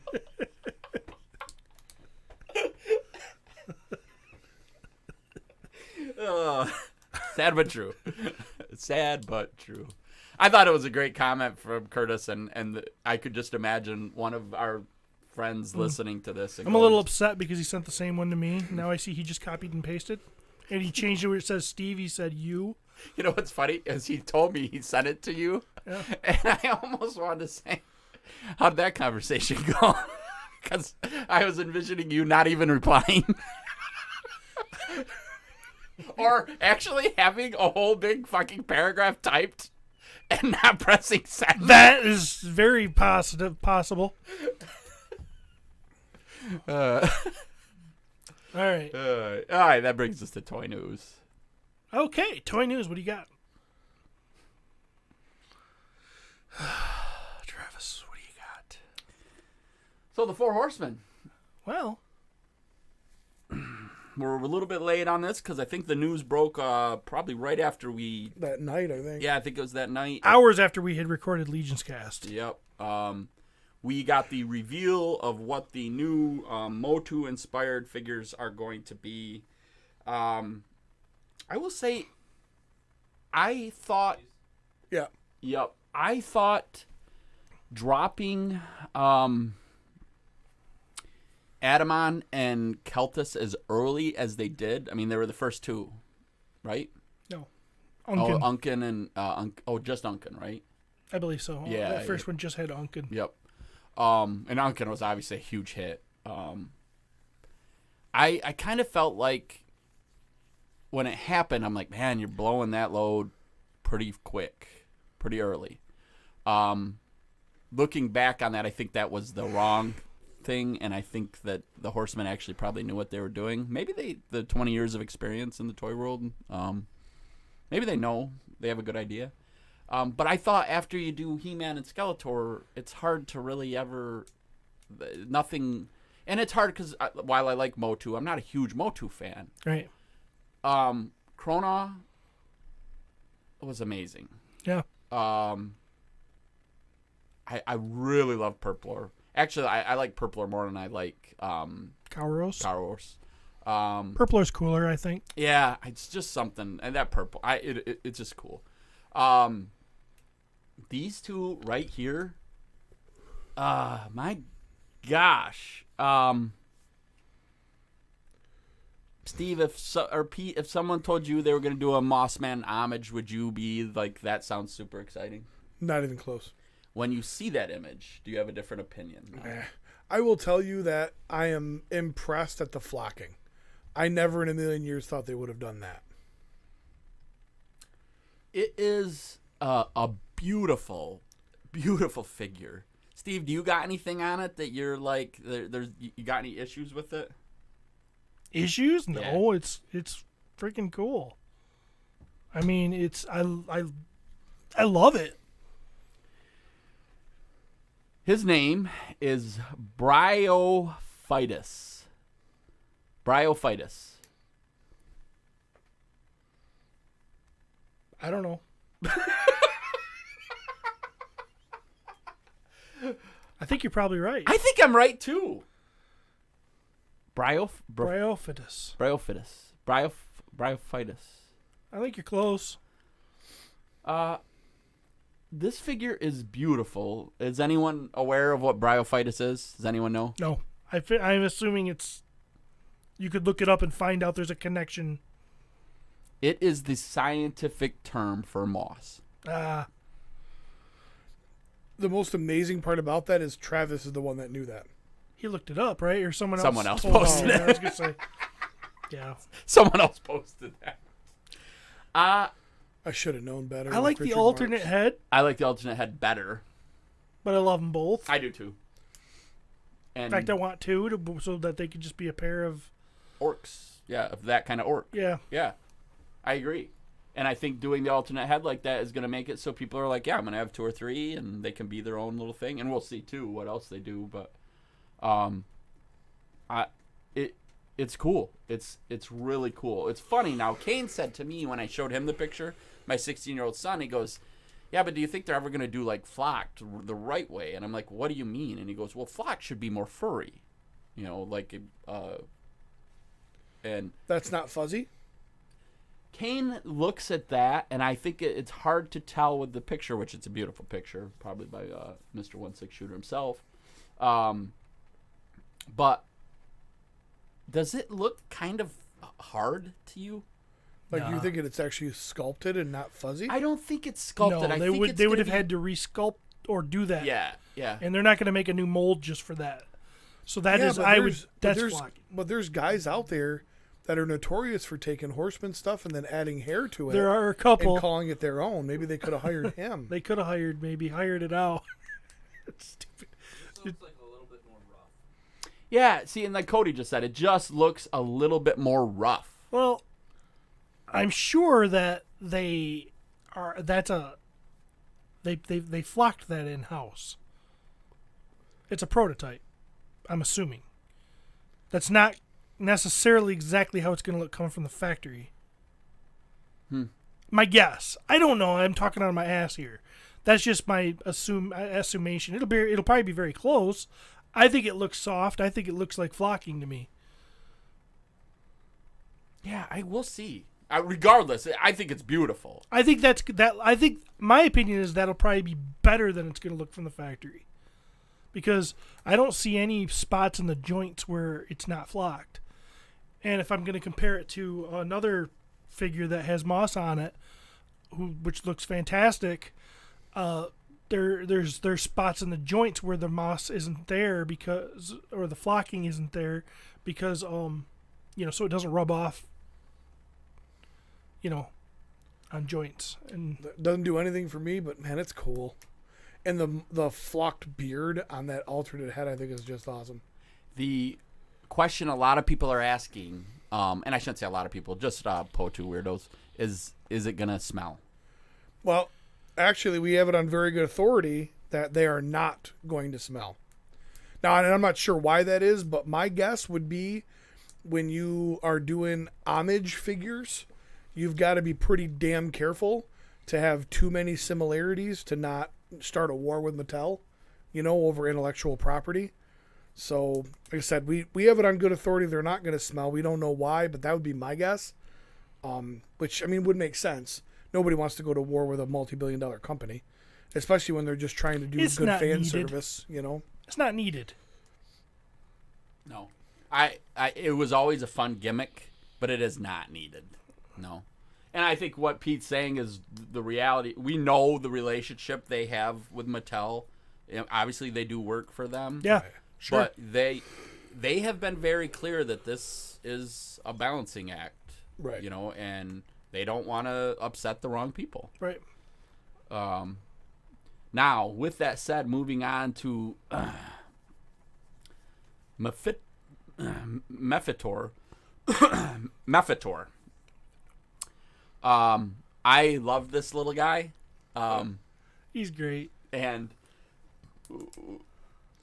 the fact that they're making a stinkor, it's a goblin. Does that bother you that it's a goblin, Steve? No, not at all. That seems like a pretty appropriate buck to use. And I think it's perfect. The reason why there's a little bit of question here is because people, if you're a MOTU fan and you're a hardcore MOTU fan, Stinkor is big. Yeah, he's the same size as everybody else. Yes. But this isn't MOTU. Right. These are homage figures. This isn't a MOTU figure. Now, if MOTU if Masters of the Universe came out with a little Stinkor that was half the size of the other figures, I wouldn't like that. In this, I think it's fine. I love it. The question is there a tail? No, I don't think there would be. Stinkor didn't have a tail. But we'll see. Stinkor didn't have a tail? At least, no, he didn't. No, he didn't. Yep. I was wondering for a second if 2000X did, but I don't think it did. Yeah. I will say that I love this little guy, but I'm more excited for the alternate head. The alternate head is That really black cool. goblin head's great. Like, I'm going to have 5 of him. I'm going to have 5 of those little black evil-looking goblins. I mean, he looks like just like a shadow, like a shadow goblin. And kind of looks like how they should have painted Drizzt. Drizzt. Yeah, that would have made more He's sense. the foremost authority on pronunciation. I don't know why you'd ever challenge him. This little monster. Yeah, Mephidor. That's good. I love it. Mephidor. What? It's a P, Travis. Mephidor? Mephidor. Metformin? I know Travis is right, Yes, Cody. Cody! Jesus. I didn't even practice these. Mephidor. Mephidor, also a scientific term, I believe, for skunk. Maybe, but I just changed Cody's name. John Caulfield has the He's real not story producer here. Cody anymore. Now he's producer. Producer Cody. John Caulfield has the real story from Mythic Customs on why it doesn't smell. I can't read it from here. He People says with that it has allergies would be affected by the smells, and therefore they would be afraid to buy them. Yeah, I don't. I think that's a little piece. I don't of it. want you in my life. If you're the kind of person that has the type of allergies where a smelly figure is gonna, and you're not gonna, yeah, I don't need that kind of negativity. Yep. I don't know. It's a fun little figure that I am super excited for, and it totally makes sense.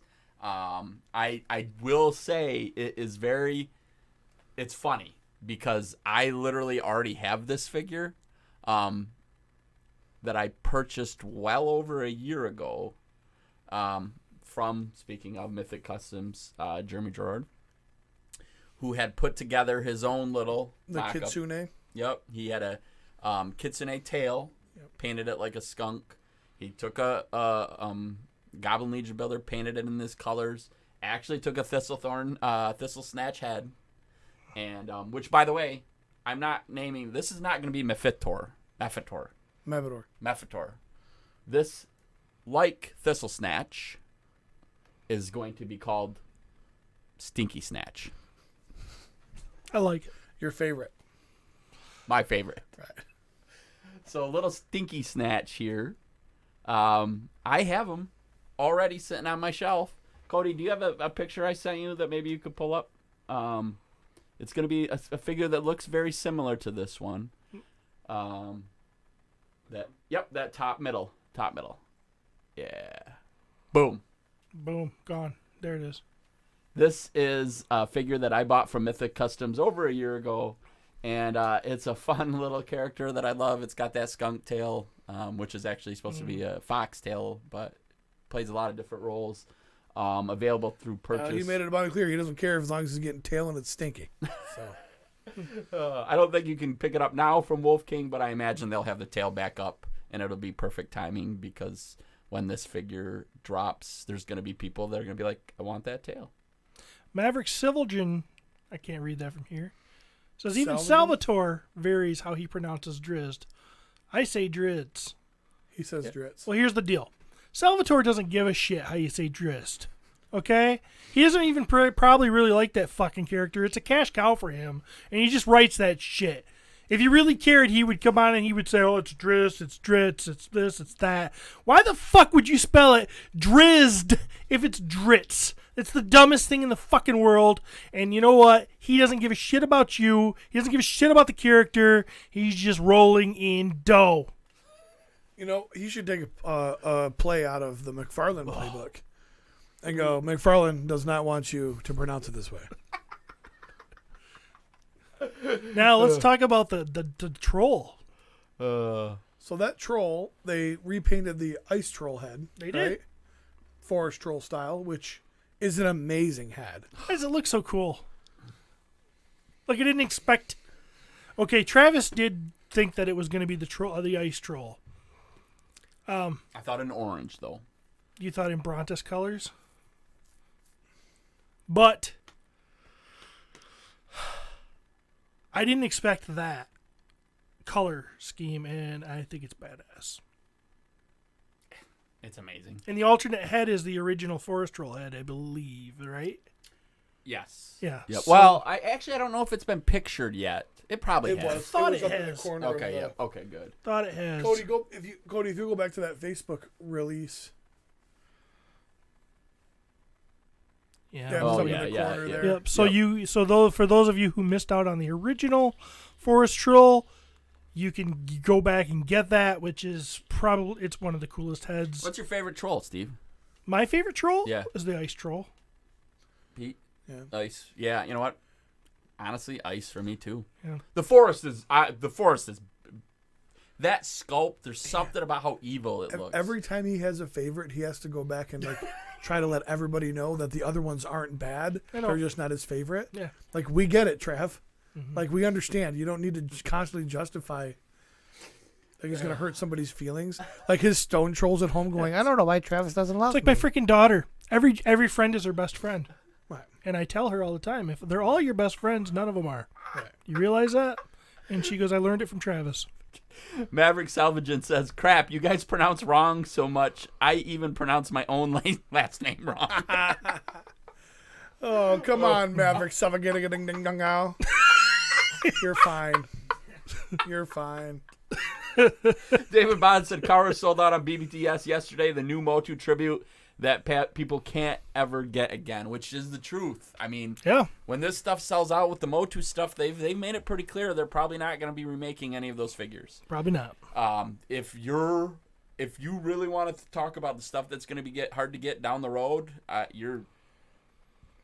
this is a very new toy line still, 5 years, I believe. If you miss out on some of these MOTU figures, your chances of getting them are going to be very slim. They're slim. Yep. So make sure you jump on those.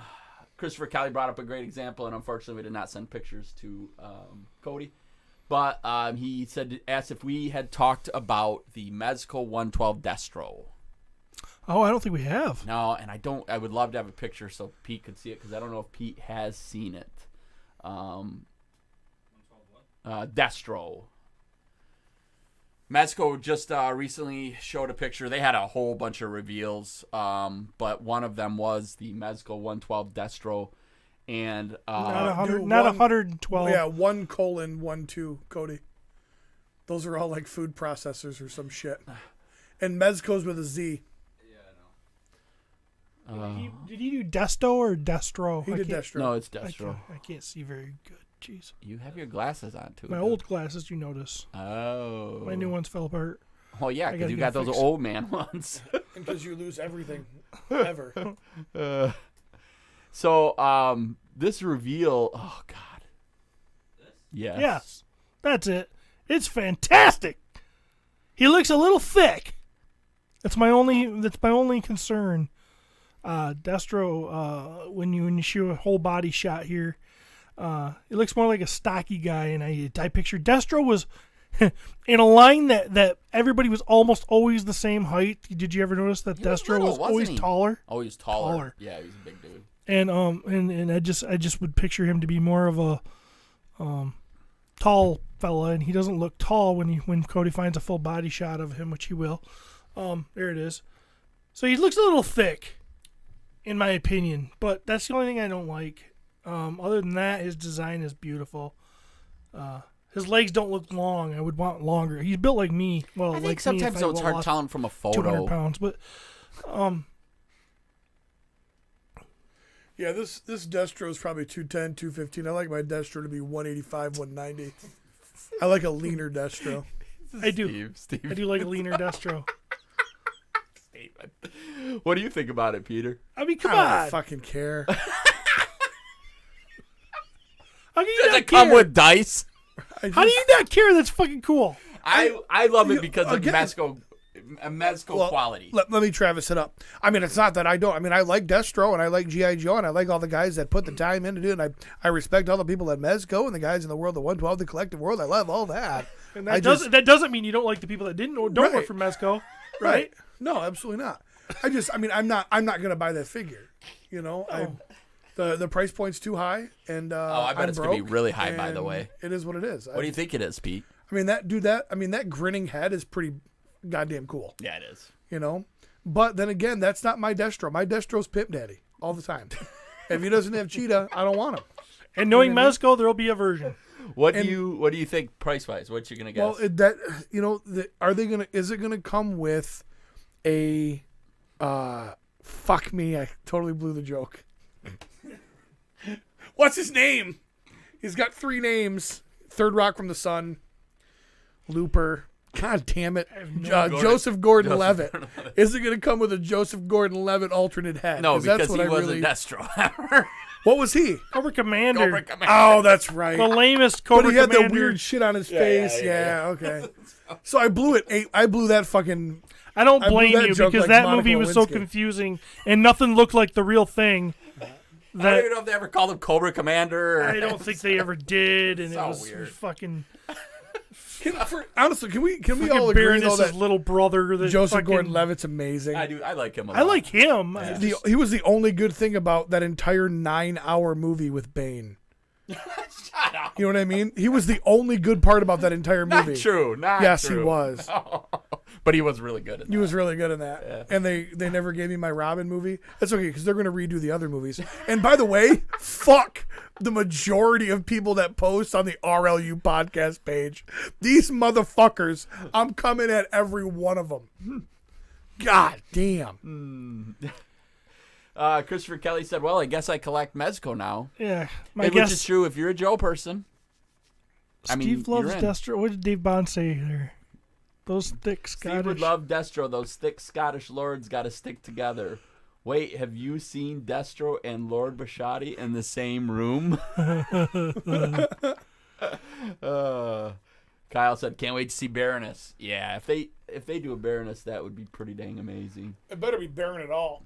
Christopher Kelly says his guess is 110 on That's the Destro. kind of what I was at too. It wouldn't surprise me if it was 150, but I just saying, when they start to get into the property stuff, it really depends on, I guess, what kind of deal they got with Hasbro. I mean, because the reality of it is they got to pay. Is anybody else amazed, though, that they licensed to a company to make a figure that's 5 times as much as cost-wise? That's going to be better quality? That seems like that goes against what normal business practice would be in my mind. I think it's weird, but I also think that it's to such a different collector. He thinks it's weird, but he also thinks it's not. I mean, it's totally normal, but it's weird. Yeah. Well, it's weird because they're selling a 6-inch Destro right now. That's beautiful. Right. It is a great figure. That costs 1/7 of what this one's going to cost. Yeah, Yes. but it's not gonna. That's gonna end up on my shelf. Yes. And I get that, But I but can why? But afford why it. would Hasbro want to do that? Because they're gonna sell both. They're gonna Because- sell theirs, and then they're gonna get Yes. licensing money from that too. They've The sold only- theirs already. Right. The only thing I can think is maybe somebody getting in, being the Mezco guy that was a Joe fan, then goes, well, I need more Joes. The only ones I can buy are these classifieds. So think about it. If you're Christopher Kelly, you're not a Mezco guy, okay? But now you buy this Mezco Destro because you love Destro or whatever. And then, now you want, now I need 2 Iron Grenadiers when they come out. right. To Or put maybe next you to buy them. it, or maybe you buy this Destro because you love Joseph Gordon-Levitt as Cobra Commander. That could be true. You know what I yeah, mean? that would be one thing that You would know, get me. Firefly is Zartan. I get it. Give me some Cobra Ninjas. Let's be done with it. Yeah, that's a good point. He's saying that this won't cost more than the 3-0 figures, which they're 1/6 as well, and they're $145. We'll see. It's going to be interesting, and it'll be fun to watch and see what comes next if they go a route. Because, I mean, you imagine them doing a Storm Shadow? Holy shit. I mean... Is that the black one or the white one? I don't see color. Steven, But this could be bad. I mean, this could be really, really what, bad. you done? I gotta pee. Oh, okay. I mean, I'm not leaving. this is a wallet breaker. Oh, isn't this is another wallet breaker. it? Another. We just Super 7 Turtles. yeah. Super 7 freaking Thundercats. Super 7 Conan series. Mythic Legions. Now possibly this if they make more of them, which I'm sure they will. They wouldn't have bought a license for one figure, I wouldn't think. Are you jealous of Pete and his loss of No, love for toys? he ain't having no fun. A fucking dice. That? Fucking this right here? Fuck that. I got nothing against Dungeons and Dragons. I think Dungeons and Dragons would be cool. Right. But I would use fucking Yahtzee dice. I wouldn't be buying some fucking dice. Now, the whole imagination part of it and being a character, painting the miniatures, all that part appeals to me. The fucking dice, I'd fucking stick it up my ass if I could fit it. Cody, can you please pull up the picture I sent you of our new thumbnail on Facebook? That's a cool die. Oh, I didn't send it to you. My bad.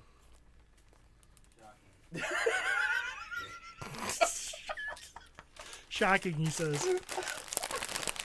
Oh, God, he's going to eat those fuckers on a podcast. Oh. Chewy motherfucker. So, are we moving on? We are moving on. We're moving on, Cody. We need to talk about some Voltron. And I'm excited about this. I ordered this. Oh, my God. I ordered this motherfucker. Pre-ordered it. It sold out? Yeah. Okay, so what this is, we're looking at Voltron Soul of Chogokan. I think. Chogokan. GX71 Voltron reissue. Now this thing is this is the third reissue of this piece of beauty here. Done by Bandai. I've been watching these for a while, and I wanted to get my hands on them. They haven't been available. Like I said, there's been 2 previous releases, and both of them are so expensive on eBay. They're running. And last I looked at it, could be coming down more since this just came out. But it was rolling at like 600-ish. I even seen them be as high as 700. Just kind of the quintessential Voltron. It is like the best, most posable die-cast beauty tribute to the Voltron lions that I've ever seen. I've watched multiple reviews.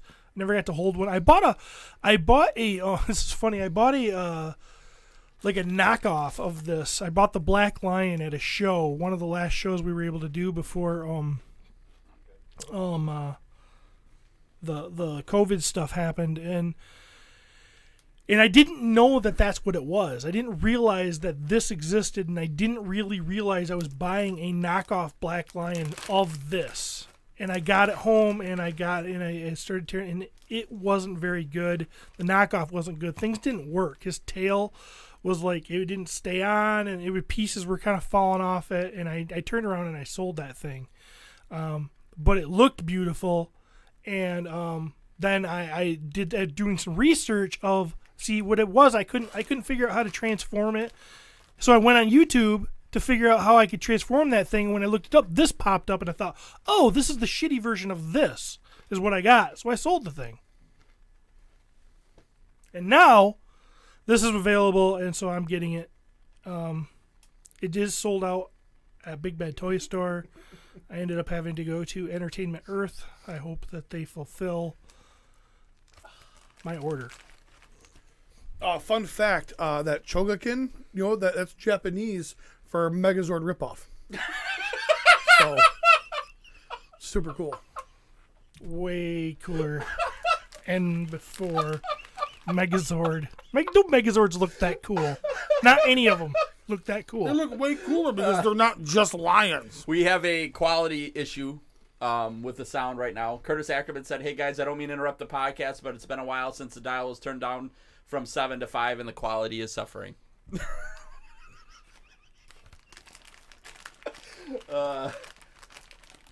Maverick Salvagan wants to know, Pete, what is your D&D character? I'm glad you asked. I fixed the sound. 2 minutes? I can do 2 minutes. That's a 2? That's 2 skulls, Dick. Oh. What the fuck is all that other shit on there for? Does anybody You're remember just counting what they're skulls? called? They're called pips. These are skulls. Well, What the hell is a sword then? they're weapons. For what? Decoration. Oh my god. Now it does make a lot more sense to me. I'm sorry. Go What ahead. did you think it was? You have 2 minutes. A minute 30 now. My character is a human fighter, level 5 fighter, level 1 rogue. So I multi-classed when I went to my 6th level, and he's amazing. So As much as I know I'd love this, it sounds so dirty. So nerdy. I double classified when I hit level 6. I would love to what watch. I did was I airbrushed the head first, and then I gave it a wash. Fuck you. I would love to watch you two, Jeremy DeWitt, and then some like vanilla ass dungeon master run it with you three. That would be some funny stuff. Very funny. All right. My character's a barbarian. I just haven't been asked to play yet. You've made him already? I just know he's a barbarian. I'll fill in the blanks when I figure out what I have to do after that. When the time comes. Yeah, he's fucking badass. He's ripped. Mostly naked. Oh. He's got boots, a little loincloth.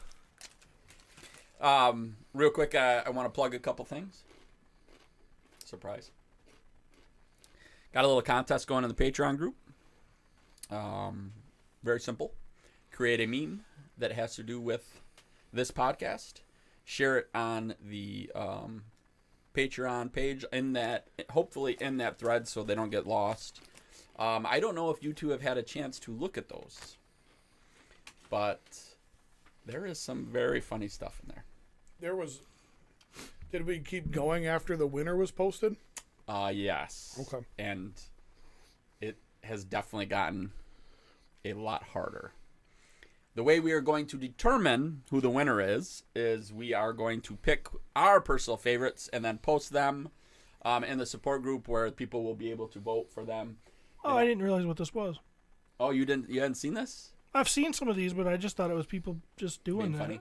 Yeah. Yeah, this is a contest that we are running. Oh, we are? Yep.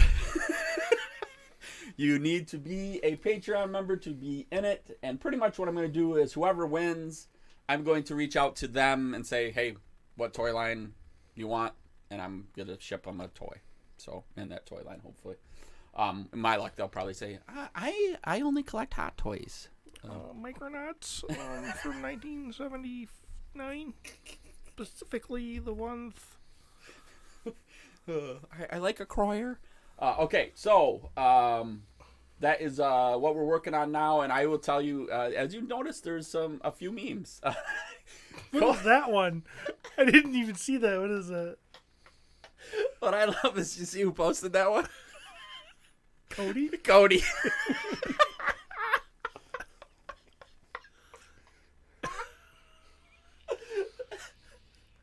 I love that one. There is some really, really good ones in there, and I mean like There's some really good ones. like laugh hard. Christopher Kelly's bringing the fucking hurt. Like laugh really hard funny. And they beat us. They beat the three of us up pretty good. So it's pretty amusing for sure. Oh, I've seen... Oh, fuck me. As you can see, there is a few memes. Yeah, there's a lot. Yeah. We don't all hate everyone, but everyone hates ABF. Good one. So this will be fun and just a great example of some of the fun stuff we're doing in the Patreon group, and we'll hook up the winner and maybe even a runner-up. We'll see. But some of these are great. Obviously, you have to be a Patreon member to play along on this one with us. It's a ton of fun, and obviously we love our Patreon members and appreciate everything that they do for us. We're getting new chairs. Wow! Yeah. Not used. Used, but yeah, they're new to us. We're gonna get some new chairs.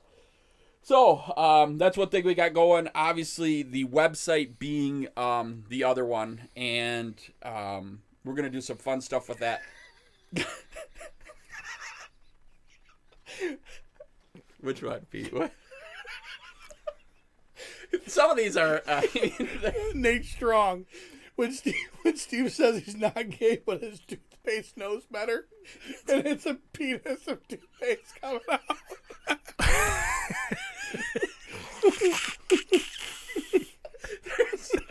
there's some of them that are, I mean, like cry, laugh. They're that funny. Like a toothpaste knows that that's what I want.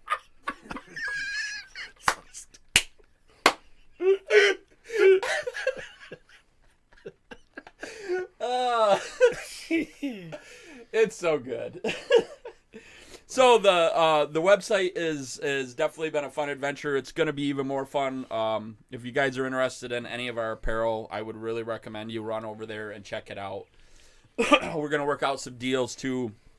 If you buy a shirt, you're going to get 10% off a toy that's listed on there. We're going to do some fun stuff like that. And we want to make sure that everyone is aware we're doing this site. New shirts are going to get added as Steve actually gives them to Cody, so that'll probably be about 2 years from now. But tons of stuff on here. Some of Steve's shirts, great shirts, absolutely cool stuff. Jeremy DeWitt's, Matthew Rodriguez. I want that blue one. That blue, it looks really good on that blue, don't It does. It looks really cool on the blue. Yeah, it's funny. Which is a cobra. It looks cobra colors, but snake eyes on it. That's cool though. Wait, what does that mean? Well, blue and red is very cobra, but snake eyes is a good guy. I was kidding. Well, I don't. You're like, I wouldn't know with you, Cobra Ninja. There's some fun stuff on here. Jeremy is real talented, and he's Matt got neat Rodriguez stuff. is real talented, and there's some other stuff too. I love Matt's stuff. It has this really kind of funny, like just cartoon aspect to it, and so Matt's stuff is on there. And I like this sweatshirt right here. I love it. Matt actually did that with a crayon. We He's uploading some more stuff today. Yeah, he told me he's got his crayons out. We got a couple of cool things coming. We're working with Matt Rodriguez for the My Wife Is Gonna Kill Me My Little Pony group logo, where you can buy the shirt but have your own you drawn as a pony into the group. Ooh. So you'll either replace Matthew or you'll replace Jeremy and be in the group, and you'll have your own custom shirt where you're a pony on our logo. That's fun. So, and I'm going to talk about it. It might be premature, but I don't care. We're going to do it. Here we go. We will be having available in the soon near future. We will be having an exclusive Four Horsemen logo shirt that you can only buy through our site. And we've been able to get Nate Barch to do that for us. So that's going to be super cool. Super cool. Cannot wait. We're just doing some design work, and then of course some final approval processes, because we want to make sure that it's, the horsemen are approving it, that it's all on the up and up. But that'll be a lot of fun to be able to have something. And mywifeisgonnakillme.com will be the only place that you'll be able to get it. Wouldn't it be hilarious if Nate drew something and then we showed the horseman? They're like, "No, get somebody else." Get somebody else. No, fuck that guy. Which that is going to be super fun. I mean, super fun. Are you pouring shots? Not for me. Really? Did you see what I drove here, Travis? No. Yeah. Because I got here way before you, Yeah, and I've been here. I'm not doing a shot. So, you guys can still do a shot. I'm just not. What's the point of doing a shot? Nothing, I guess. So no point. I mean, if we're gonna get drunk, You just got to warn me, and I'll drive a different vehicle. I drink to get drunk. Really? Yeah. Oh, When's going the to last read time you any did more that? requests from the support Wow. group? When's the last time? A while. It's been a while. I don't know. Probably the last drinks I had might have been when we did 200. Yeah, that sounds about your speed. Anyways, We ready? Yep. what are we doing? Thanks, UPS guy. Oh shit! All right, nice. All right, nice. Pete, you get anything? I did. And I kind of dawned on me that I was like, I don't care about Steven's new He-Man figure he gets every week, but he still brings them and talks about them. So I'm going to bring what I buy and talk about them, and regardless of what he thinks. So this was... You do you, buddy. This was one of them. This is fun. You can't tell me this isn't fun. A gelatinous cube die? Come on now. Why is it called gelatinous? Is it not soft? A gelatinous cube is actually a monster within the realm of D&D. So this was just kind of made, like that. When you said gelatin, I thought we could eat it, and What? that would be cool. No, I don't want you to eat my dice. That would be bad. If it was made of So- Jello, it would be probably pretty good. We were. It's been brought up a few different times now, somewhat recently, and I wanted you guys to be able to actually see the terrible paint jobs on the D&D miniatures, the die-cast ones, and actually hold them in your hand. So I did bring some of those Oh, nice. for you guys to look at because they are bad. They're really bad. So Oh boy. Wow. this one I figured you'd want to look at. Oh, fun.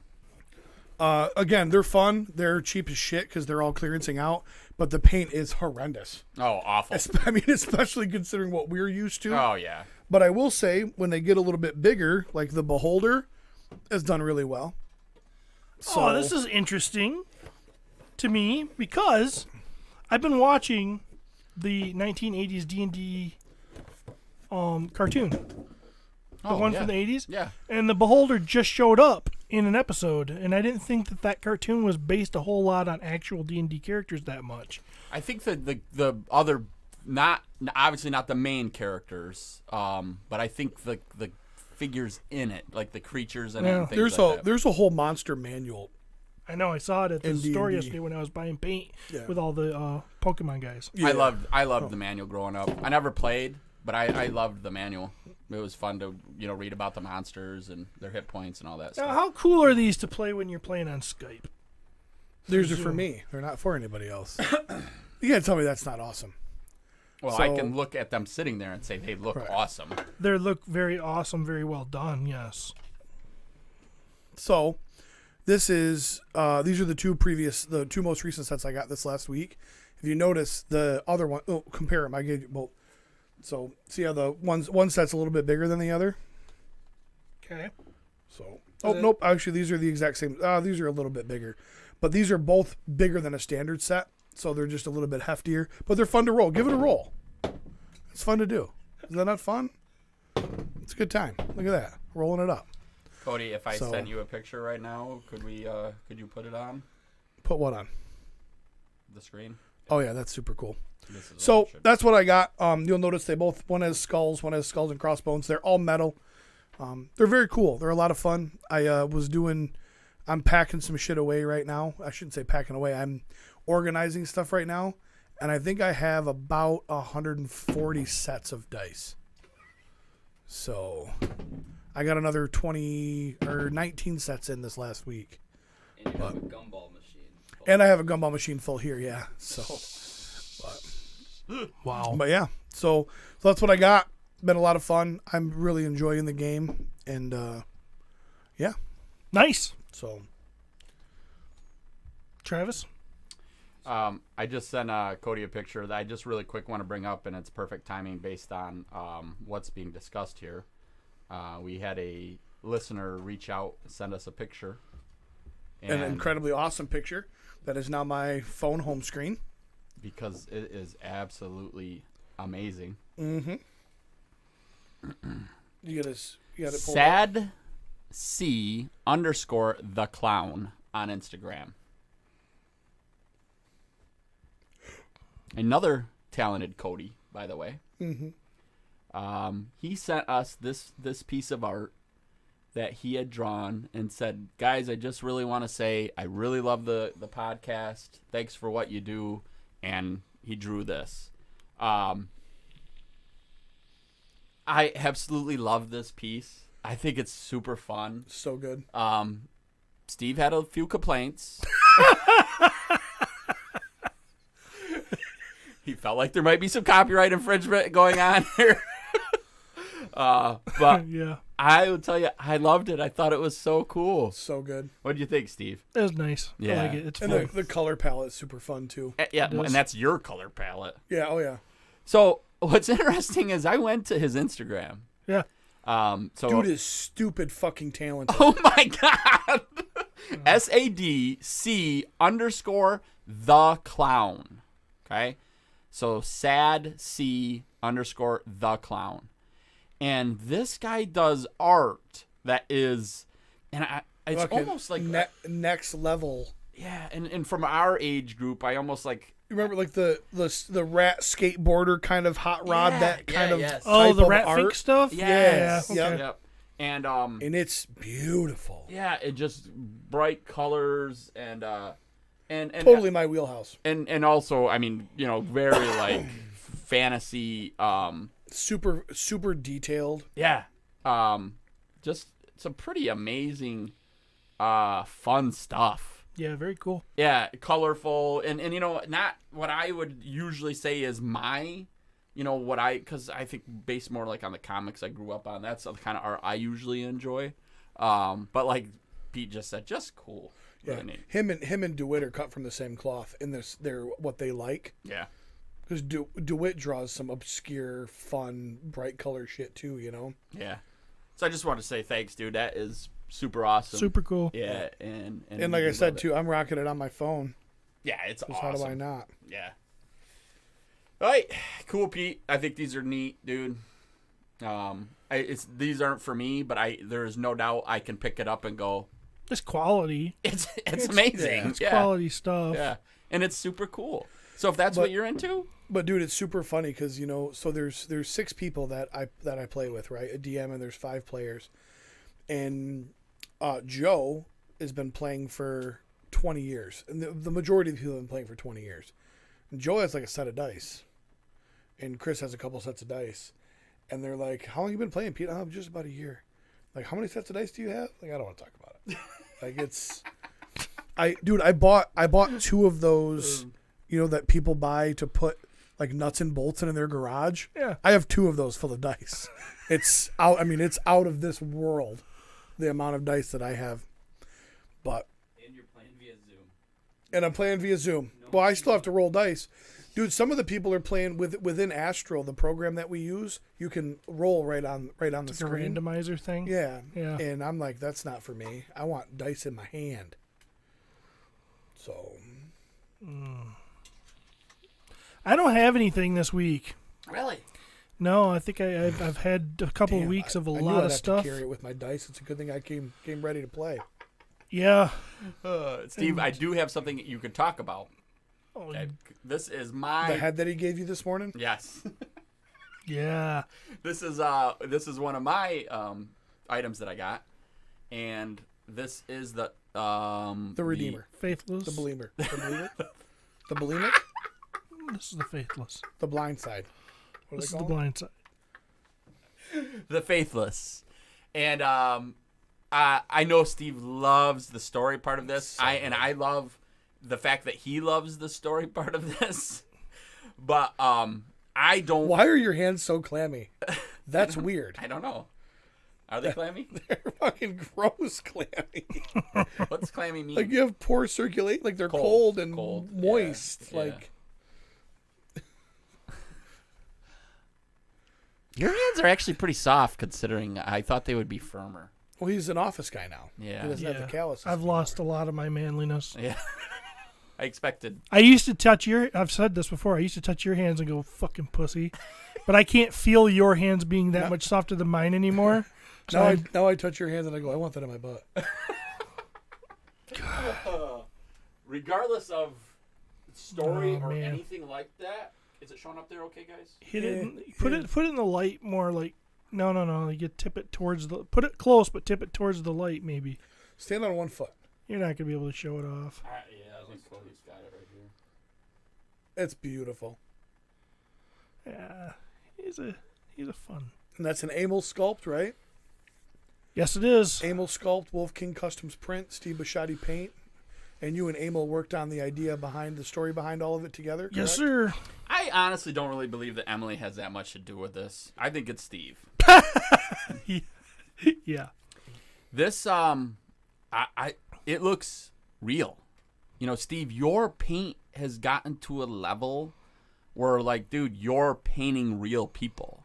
That's the goal. I'm going to get there. Yeah, it's beautiful, Actually dude. paint real people. Like, put paint on, like, real Ooh, I like that idea. real people. I will volunteer right now. Did you say you wanted to paint the head of my penis like the Believer? It's beautiful, dude, and you knocked it out of the park. Great job, Wolfgang Customs, Emily, and most of all, Steven, of course, because the painter is really the artist in these kind of things. It's beautiful, dude. So good job. That brings me to this. This was a purchase off the Cabal. Mailed in an envelope. Mailed in an envelope. And at least shipped by a woman, because there's no way a dude wrote that. That is some pretty good handwriting, isn't it? And it also, your name is Bowles. Yes. I hope that was intentional. It probably wasn't. I've gotten a lot of boils. It might have been intentional. Josh is a pretty funny guy. All right, so this was a post on the Cabal. It was a figure that I have seen many times. I've wanted it personally, but it's a bath. So going out and building it probably wasn't going to be in my thing. I needed to buy it. This is a bath from the Cabal? Yes. Oh, that's just strange. I was expecting a Mythic Legion. Well. Oh, and not only is it... Oh, Or This is is it a figure that incredibly disappointing. customized or something here? this is a figure that people are using with their Mythic Legions. It's robotic Wonder Woman. Look at the chest logo. It does have a Wonder Woman Batman logo. Why? There is a story behind this Oh, God. that I unfortunately have not read the comic. I'll have to go to the RLU podcast to get the straight So has this skinny been on how great customized or is this as is? Zero customization. Okay. This is as this figure comes, and I want to say his name is Merciless. That As you sounds like guys a see, DC name. came out of a bag, shipped in a bag. Are you seeing any problems? I'm not. Nor am I. Just that it sucks. I mean, other than he's got chick handwriting. You paid money for that? I did pay money for this. And it's a Wonder Woman Batman logo on the chest. What the fuck is wrong with you? I would probably remove that. You When would you say pay somebody to have it removed. When you say you would probably remove that, do you mean Hobby Lobby? Yes. Give me your knife. I'll take care of it right now. I've seen where people have actually just kind of put a little bit of a paint over it, and it's gone. Yeah, it can be. Well, it's still going to have the shape, Well, but you're it still gonna have the loses shape. a lot. Yep.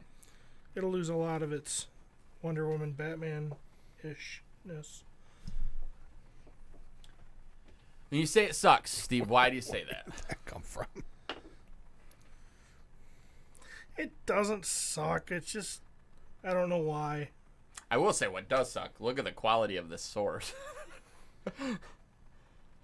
It's an interesting like shape and It's everything. bent like your dick, too.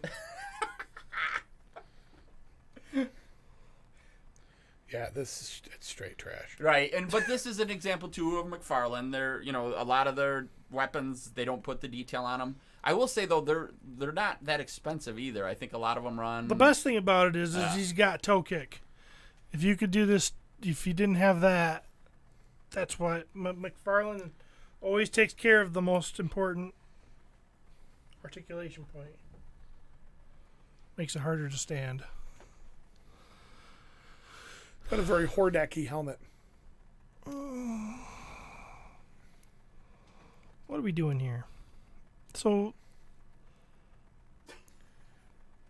Yeah, just so you know, so far my dice are the coolest thing that have been shown. I kind of agree. So I don't know. Well, This head okay, is, the head. Yeah, Yeah, the that's- head is yeah. pretty cool. Really, nothing for you, huh, Steven? Well, I don't want you to try to force it into Mythic Legions. It doesn't deserve to be with Mythic Legions. That's what bugs me. Well, you put a paint job on that thing, and it's going to bring out all kinds of detail, and it's going to look cool. But there's so much other cool stuff coming from Mythic Legions and stuff, I don't think you need it. So, What's the price on that? I want to say I think I paid 60 or 70, right around there. I didn't even look and see what it was going on eBay. Josh's prices, usually when he posts something, his prices are really fair. Price to sell. Yeah, they're priced to sell. So let's say you got 60 into that. Yeah. I'm going to put another, how much into a paint job? I don't know. Sexual favors, probably.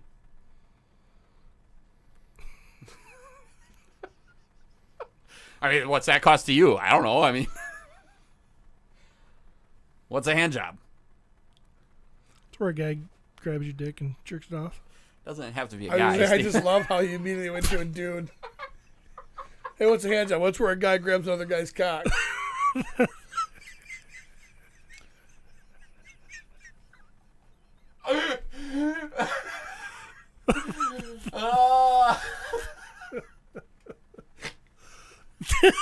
What's a blowjob? Well, that's where I go down on another Right. dude. That's where I suck Jeremy's penis in my mouth.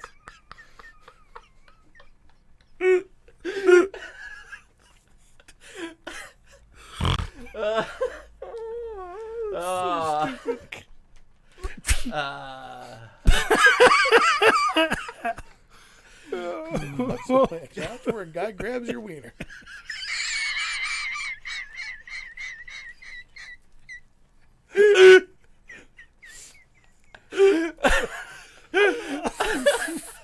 Yeah. Oh. Yeah. That's what it is. Does the Merciless have thigh rotation? Very little. Oh, very little, like a weird. What in the hell is that? What is that? It's a McFarlane. He doesn't like thigh rotation. Josh also included a head that he said he found under his bed. I think he said. I found under my bed. That's such like that's a 5-year-old thing to say. I was looking under my bed and I found this toy. Whoa. It's like This, a Kratos head? Yeah, Kratos said that. I think he put a little bit of a wash on and cleaned it up, painted it. That's cool. Yeah. I might even put that on. Oh, Jesus. I might even put that on Merciless. That'd be dumb. Well, he's got such a cool helmet anyway, so. Gives a new meaning to the phrase bedhead. Hey-oh. Nice paint. Yeah, Josh does a pretty good job, so pretty excited about that. And I don't know, I always like to have a little extra head when I can. Preferably not From a guy. from a guy. But just preferably. I mean, it's not a hard no.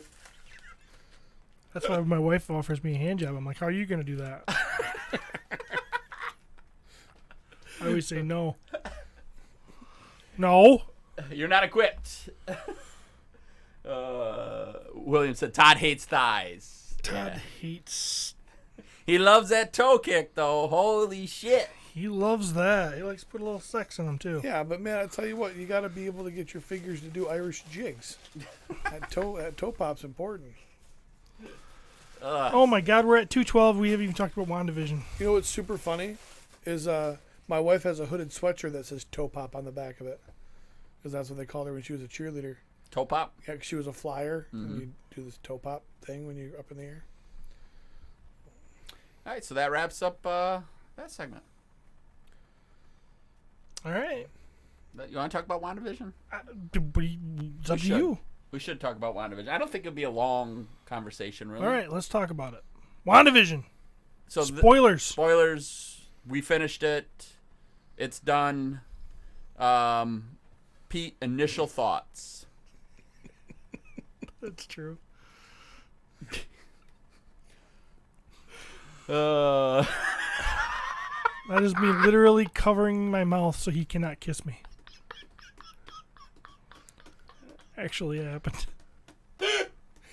well, yeah, that is a picture. Yeah. I mean, but it wasn't like, that was not superimposed or... Who the hell got that? What? Happy birthday, Travis Bowles. Who posted that original? Where did he get that from? That's a good one. Oh, shoot. That was about 10 minutes before he threw up. Who threw up? You. Oh, really? Yeah. Oh, is that when I got drunk? That was in spring break. That's the last time I got drunk. No, it wasn't. It wasn't? That was spring break, like 2 years. That's Like the last time I got 3 that years drunk, ago. though. Puke drunk. maybe, I don't know. Yeah. It's puke drunk. Well, apparently I did a few times. You puked off the balcony. I did. You went outside. And I pinked in the bathtub. And I puked in the bathtub. Yeah. I really enjoyed it. You really enjoyed WandaVision. I did. I thought the finale was good. Character stuff. I really enjoyed getting a chance to see her in that somewhat classic Scarlet Witch outfit. I love how they used that term because I didn't realize this, but she's really only one of the characters that doesn't have their name, their hero name. Mm-hmm. I thought this was a cool way to give it to her. I expected the Visions to combine. I think like everybody else did. Yep. And I still think Vision's alive. We're gonna get him back now, which is cool. But He's alive with his memories. Yep. yeah, and he's in that new body they built. So We get White Vision. And he might be struggling with those memories kind of thing. And I think that's going to be a fun story in itself. right. But yeah, I thought it was well done. Character development was good. I really liked Monica Rambeau. I really loved Jimmy Woo. I loved the villain as a villain. I thought he did a good job. He got what was coming to him. I like how it wasn't all flowers and rainbows. You know, they were all very angry with her because of what she did, because she did imprison people, you know, and that was neat. Did So- you guys feel like the season finale had a weird vibe? Like it had many different. So example, the bad guy, he gets caught. He gets hit with a car. Darcy makes this comment. He makes this kind of like almost like I almost had like a vibe of like the Scooby-Doo gang, like this, like, Zoinks! yeah, like, you know, kind of like almost like I would have gone away with it too if it weren't for you meddling, busty ice cream truck driver. oh god, So busty. so busty, so curvy. And that, so I had this like weird, like there's like these kind of things happening. I will tell you right now, to me, the Vision scene, them fighting and then Vision talking to Right. him, and you know, to me that was the second best scene of the whole thing. To me, the number one scene is Vision and Wanda talking as what's coming towards them. But I get emotional about this. I kind was of tearing stuff. up. I teared up. I was tearing up. I teared up. I I cried. fast forwarded. She was saying goodbye. It was long. It did feel a little bit drawn. As soon as they started with the kids, I was like, "This is hard. This is hard." So it was this weird episode where it had a very superhero, like Marvel's Avengers movie, like battle like scene. Then it also had these like kind of weird little campy, which for the show makes Right on sense, point. you know. But I felt like it was kind of like this roller coaster of an episode. And I'm going to tell you, I love how this ended. And I'm glad they actually didn't do it's Mephisto, it's the devil, it's all these things. And now I will say that story is still open. Right. There still is the route to go that way because, I mean, you guys heard, did you guys, when she was in the end and she's sitting there reading that book while her other body is out walking and enjoying normal life, and this dark looking version of her is doing the Doctor Strange read a book in fast time kind of thing. Did you hear what she heard when she slammed the book closed? No. It was her kids. Like, how I interpret it was her kids calling for help. Meaning They're still out there. they're still out there. But they're not real. They were. They could just only exist in that dome. They were real. They were real. They even said that in one of the episodes. They go, they're really her kids. So, you know. It is a weird, because I get you're going, no, she created them. They're fake. Yeah, well, my mom created me too. When a man loves a woman, and a woman the fight scene and a where woman they're- wants child support for the rest of her life. when they're like You have a baby. phasing through each other and stuff was super well done. I loved it. What did you think of Harkness, the actress? It's funny. She's never done, and I mean, she's nothing like comedy, that. you know what I Heidi mean? did say when she was like in her witch outfit, she goes, it just kind of was a little too corny to me. Her eyebrows were put on a little thick, and it kind of looked a little weird. She's kind of one of those people who's hot but not. Yeah, it's very normal. Very normal looking. I think Well, it all depends on presentation. yeah, you know what I mean? She can be. Right. She can be somewhat attractive, but then she's also. I think she's got. I don't know. She's not too. When she has sex with John C. Reilly in the bathroom, standing up, is pretty impressive in Step Brothers. Oh, So Yeah, I'll take your word for it. I was very happy about it. Would I have loved a Doctor Strange cameo? Yes, but we also saw they did reference him, like Steve said earlier. But I know, Steve, you took it with your lens, which is, that they're just making sure everybody knows that this woman is stronger than a man. Which they had to point out about Thanos too. I took it more as they are setting Wanda up to be possibly the bad guy, and she needs to be seen. When you are battling the Avengers, you have to be an Omega level bad guy, or you're super intelligent. Example, Winter Soldier. Okay, Baron Zemo is very intelligent. Okay, and he orchestrated that whole thing because of brains, not because of power. right. I feel like if you're going to have someone battle Doctor Strange down the road, and maybe even everyone else, they have to be this Omega level bad guy. And I realize that you're saying that because that has happened in the comics, that she went bad like that. Yep. I personally predict that I don't think they'll make her go that. I do not think she will be that bad. I don't think they'll put her. I think she will continue to be a hero. I think I have a sneaky suspicion this is going to be as bad as she ever gets. Yeah, she's And- going to have this stain on her. Yep, and they're going to do They're going to do good things to try and come back from this to prove that she is a good person. And I totally see where you guys are coming from, and I know exactly what you just said. Because I've read these comics, and it is easy to kind of agree with you guys because of she was the bad guy in this show. She was. But, She was very sympathetic. but did she do it on purpose too?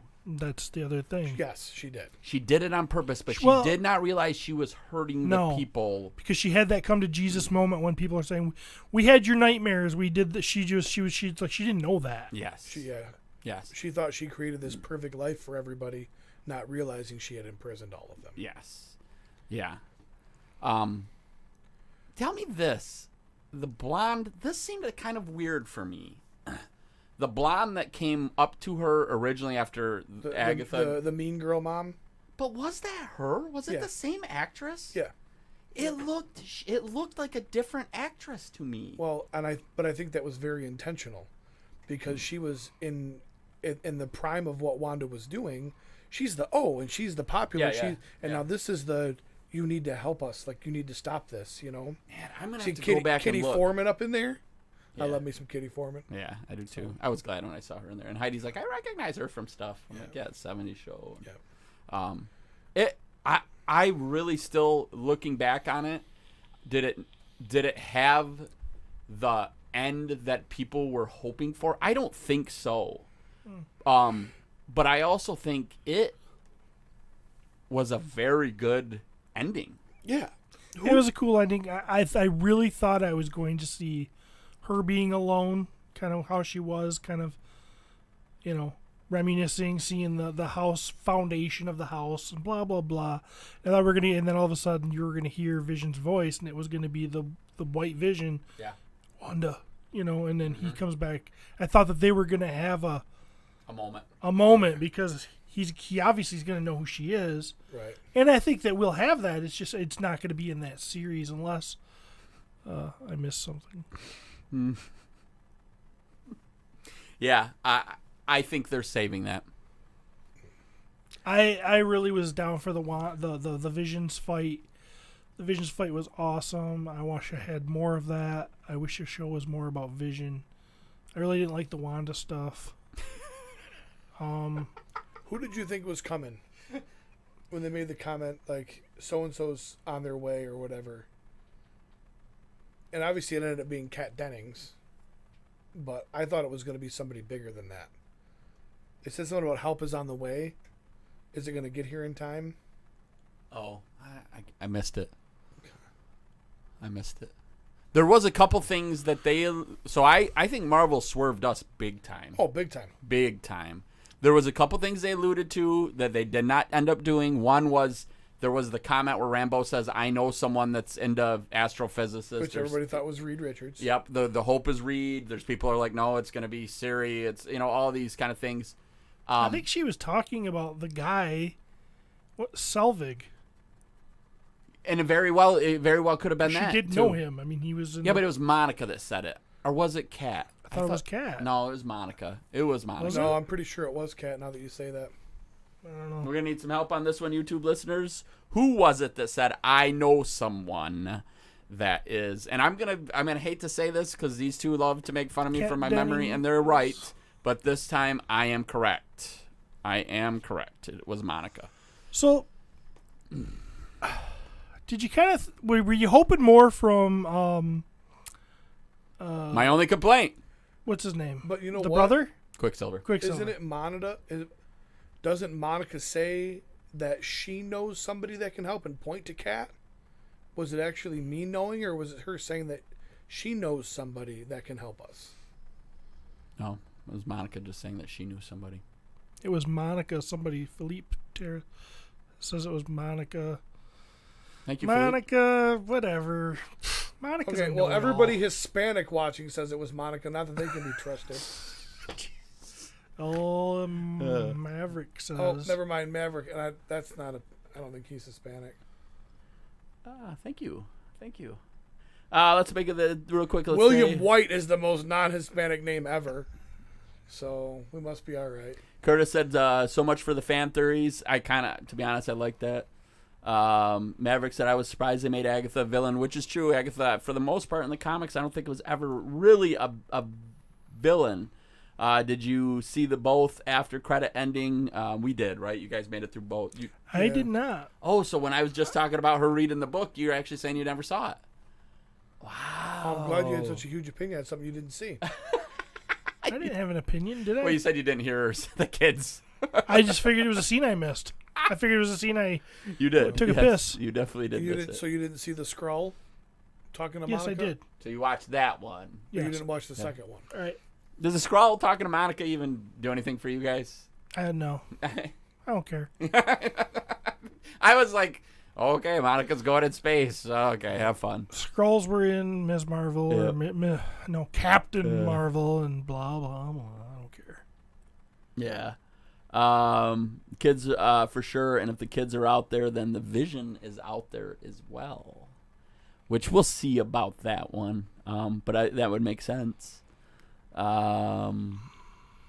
Shoot, there was another one that I wanted to read.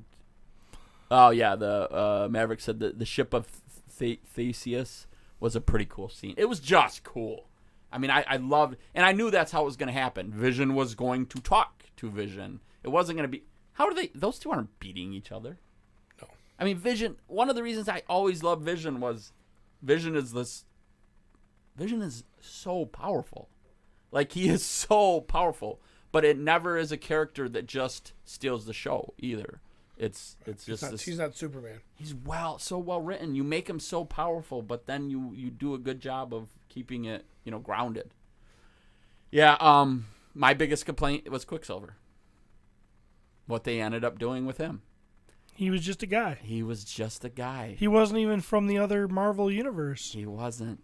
And Agatha, I thought, kind of even played into it that it's not your brother because your brother's dead, but it's as close as I could get. And so then I was excited about that part of it to then just find out, no, that was Marvel really just swerving So he's us. probably done, That would be my guess. which is lame. Yes. That's 2 Quicksilvers you wasted. Now, we'll see. Because obviously, down the road, he can just say, I kind of thought maybe that's going to be the end credit scene, is him packing up some stuff, looking at us, and then speeding out. Right. And that would have, but to kind of end that where it is, that he might just end up being fucking Trevor Hogan or whatever his name was. It was so awesome that they gave him the last name of Boner. Ralph, wasn't it? Yeah, Ralph Ralph. Boner. Yeah. She always talked about her husband, Ralph. Yeah. And so that part. Oh, that's good. I never caught that. I didn't catch that either. Yeah. She made all those jokes about Her husband, Ralph. Yep. Yeah. It was a fun show. I really enjoyed it. We loved every episode. I loved Scarlet Witch. She's beautiful, and I thought she did a really good job in this show, bouncing actually between characters, because she was playing literally different people. Right. She really was. She was playing the domesticated housewife to then a crazy, someone that's dealt with all this trauma in her life. No, she's good. I like her. Yeah. I'd see a standalone movie on her if they did it. If they did it. That's cool. How do you feel about maybe the biggest troll in this whole thing, U2's boy, Paul, saying early in this, when they were asked, is there anything that really excited you about this role? And Paul says, yeah, I got to work with a actor that I've always wanted to work with. And come to find out, It was him. He was talking about himself. That's amazing. And that's why people were there was this fever of people thinking there's going to be a character, Huge name. this huge name actor, blah, blah, blah. Then people got so excited that, Mephisto or who knows what it's going to be. And it just ends up being he works with himself. Paul Bettany, that guy, I love that guy. I loved him even more because of this show. He was so good in this show. And he's great. I know you guys, he's great in a lot of stuff. Mm-hmm. But god damn, he was so good. So good. Both of them. I loved it, and it makes me even that much more excited for Falcon and the Winter Soldier. I mean, I'm pumped. It's going to be good. I hope so. Yeah. All right. All right, let's see. It has a Doctor Strange theme over her when she's flipping through the book. Yeah, that's where we're headed for sure. Thank you, everybody, for jumped on. Make sure 5 o'clock today, you check out the page. There'll be more toys, more shirts added soon. Jump on and have fun with us, please. Yeah. Wrap it up. It's on a 100 fucking Jesus. 7. 207. We're wrapping up an episode. 2.5 hours. Producer Cody's out in the booth. Your host, Stephen Bisciotti. Co-host, Travis Bowles. I am Pete McCarthy. Until next time, we'll see you guys on YouTube and iTunes, Podomatic, and Stitcher, Spotify, wherever you get your wholesome, family-oriented entertainment. Have fun.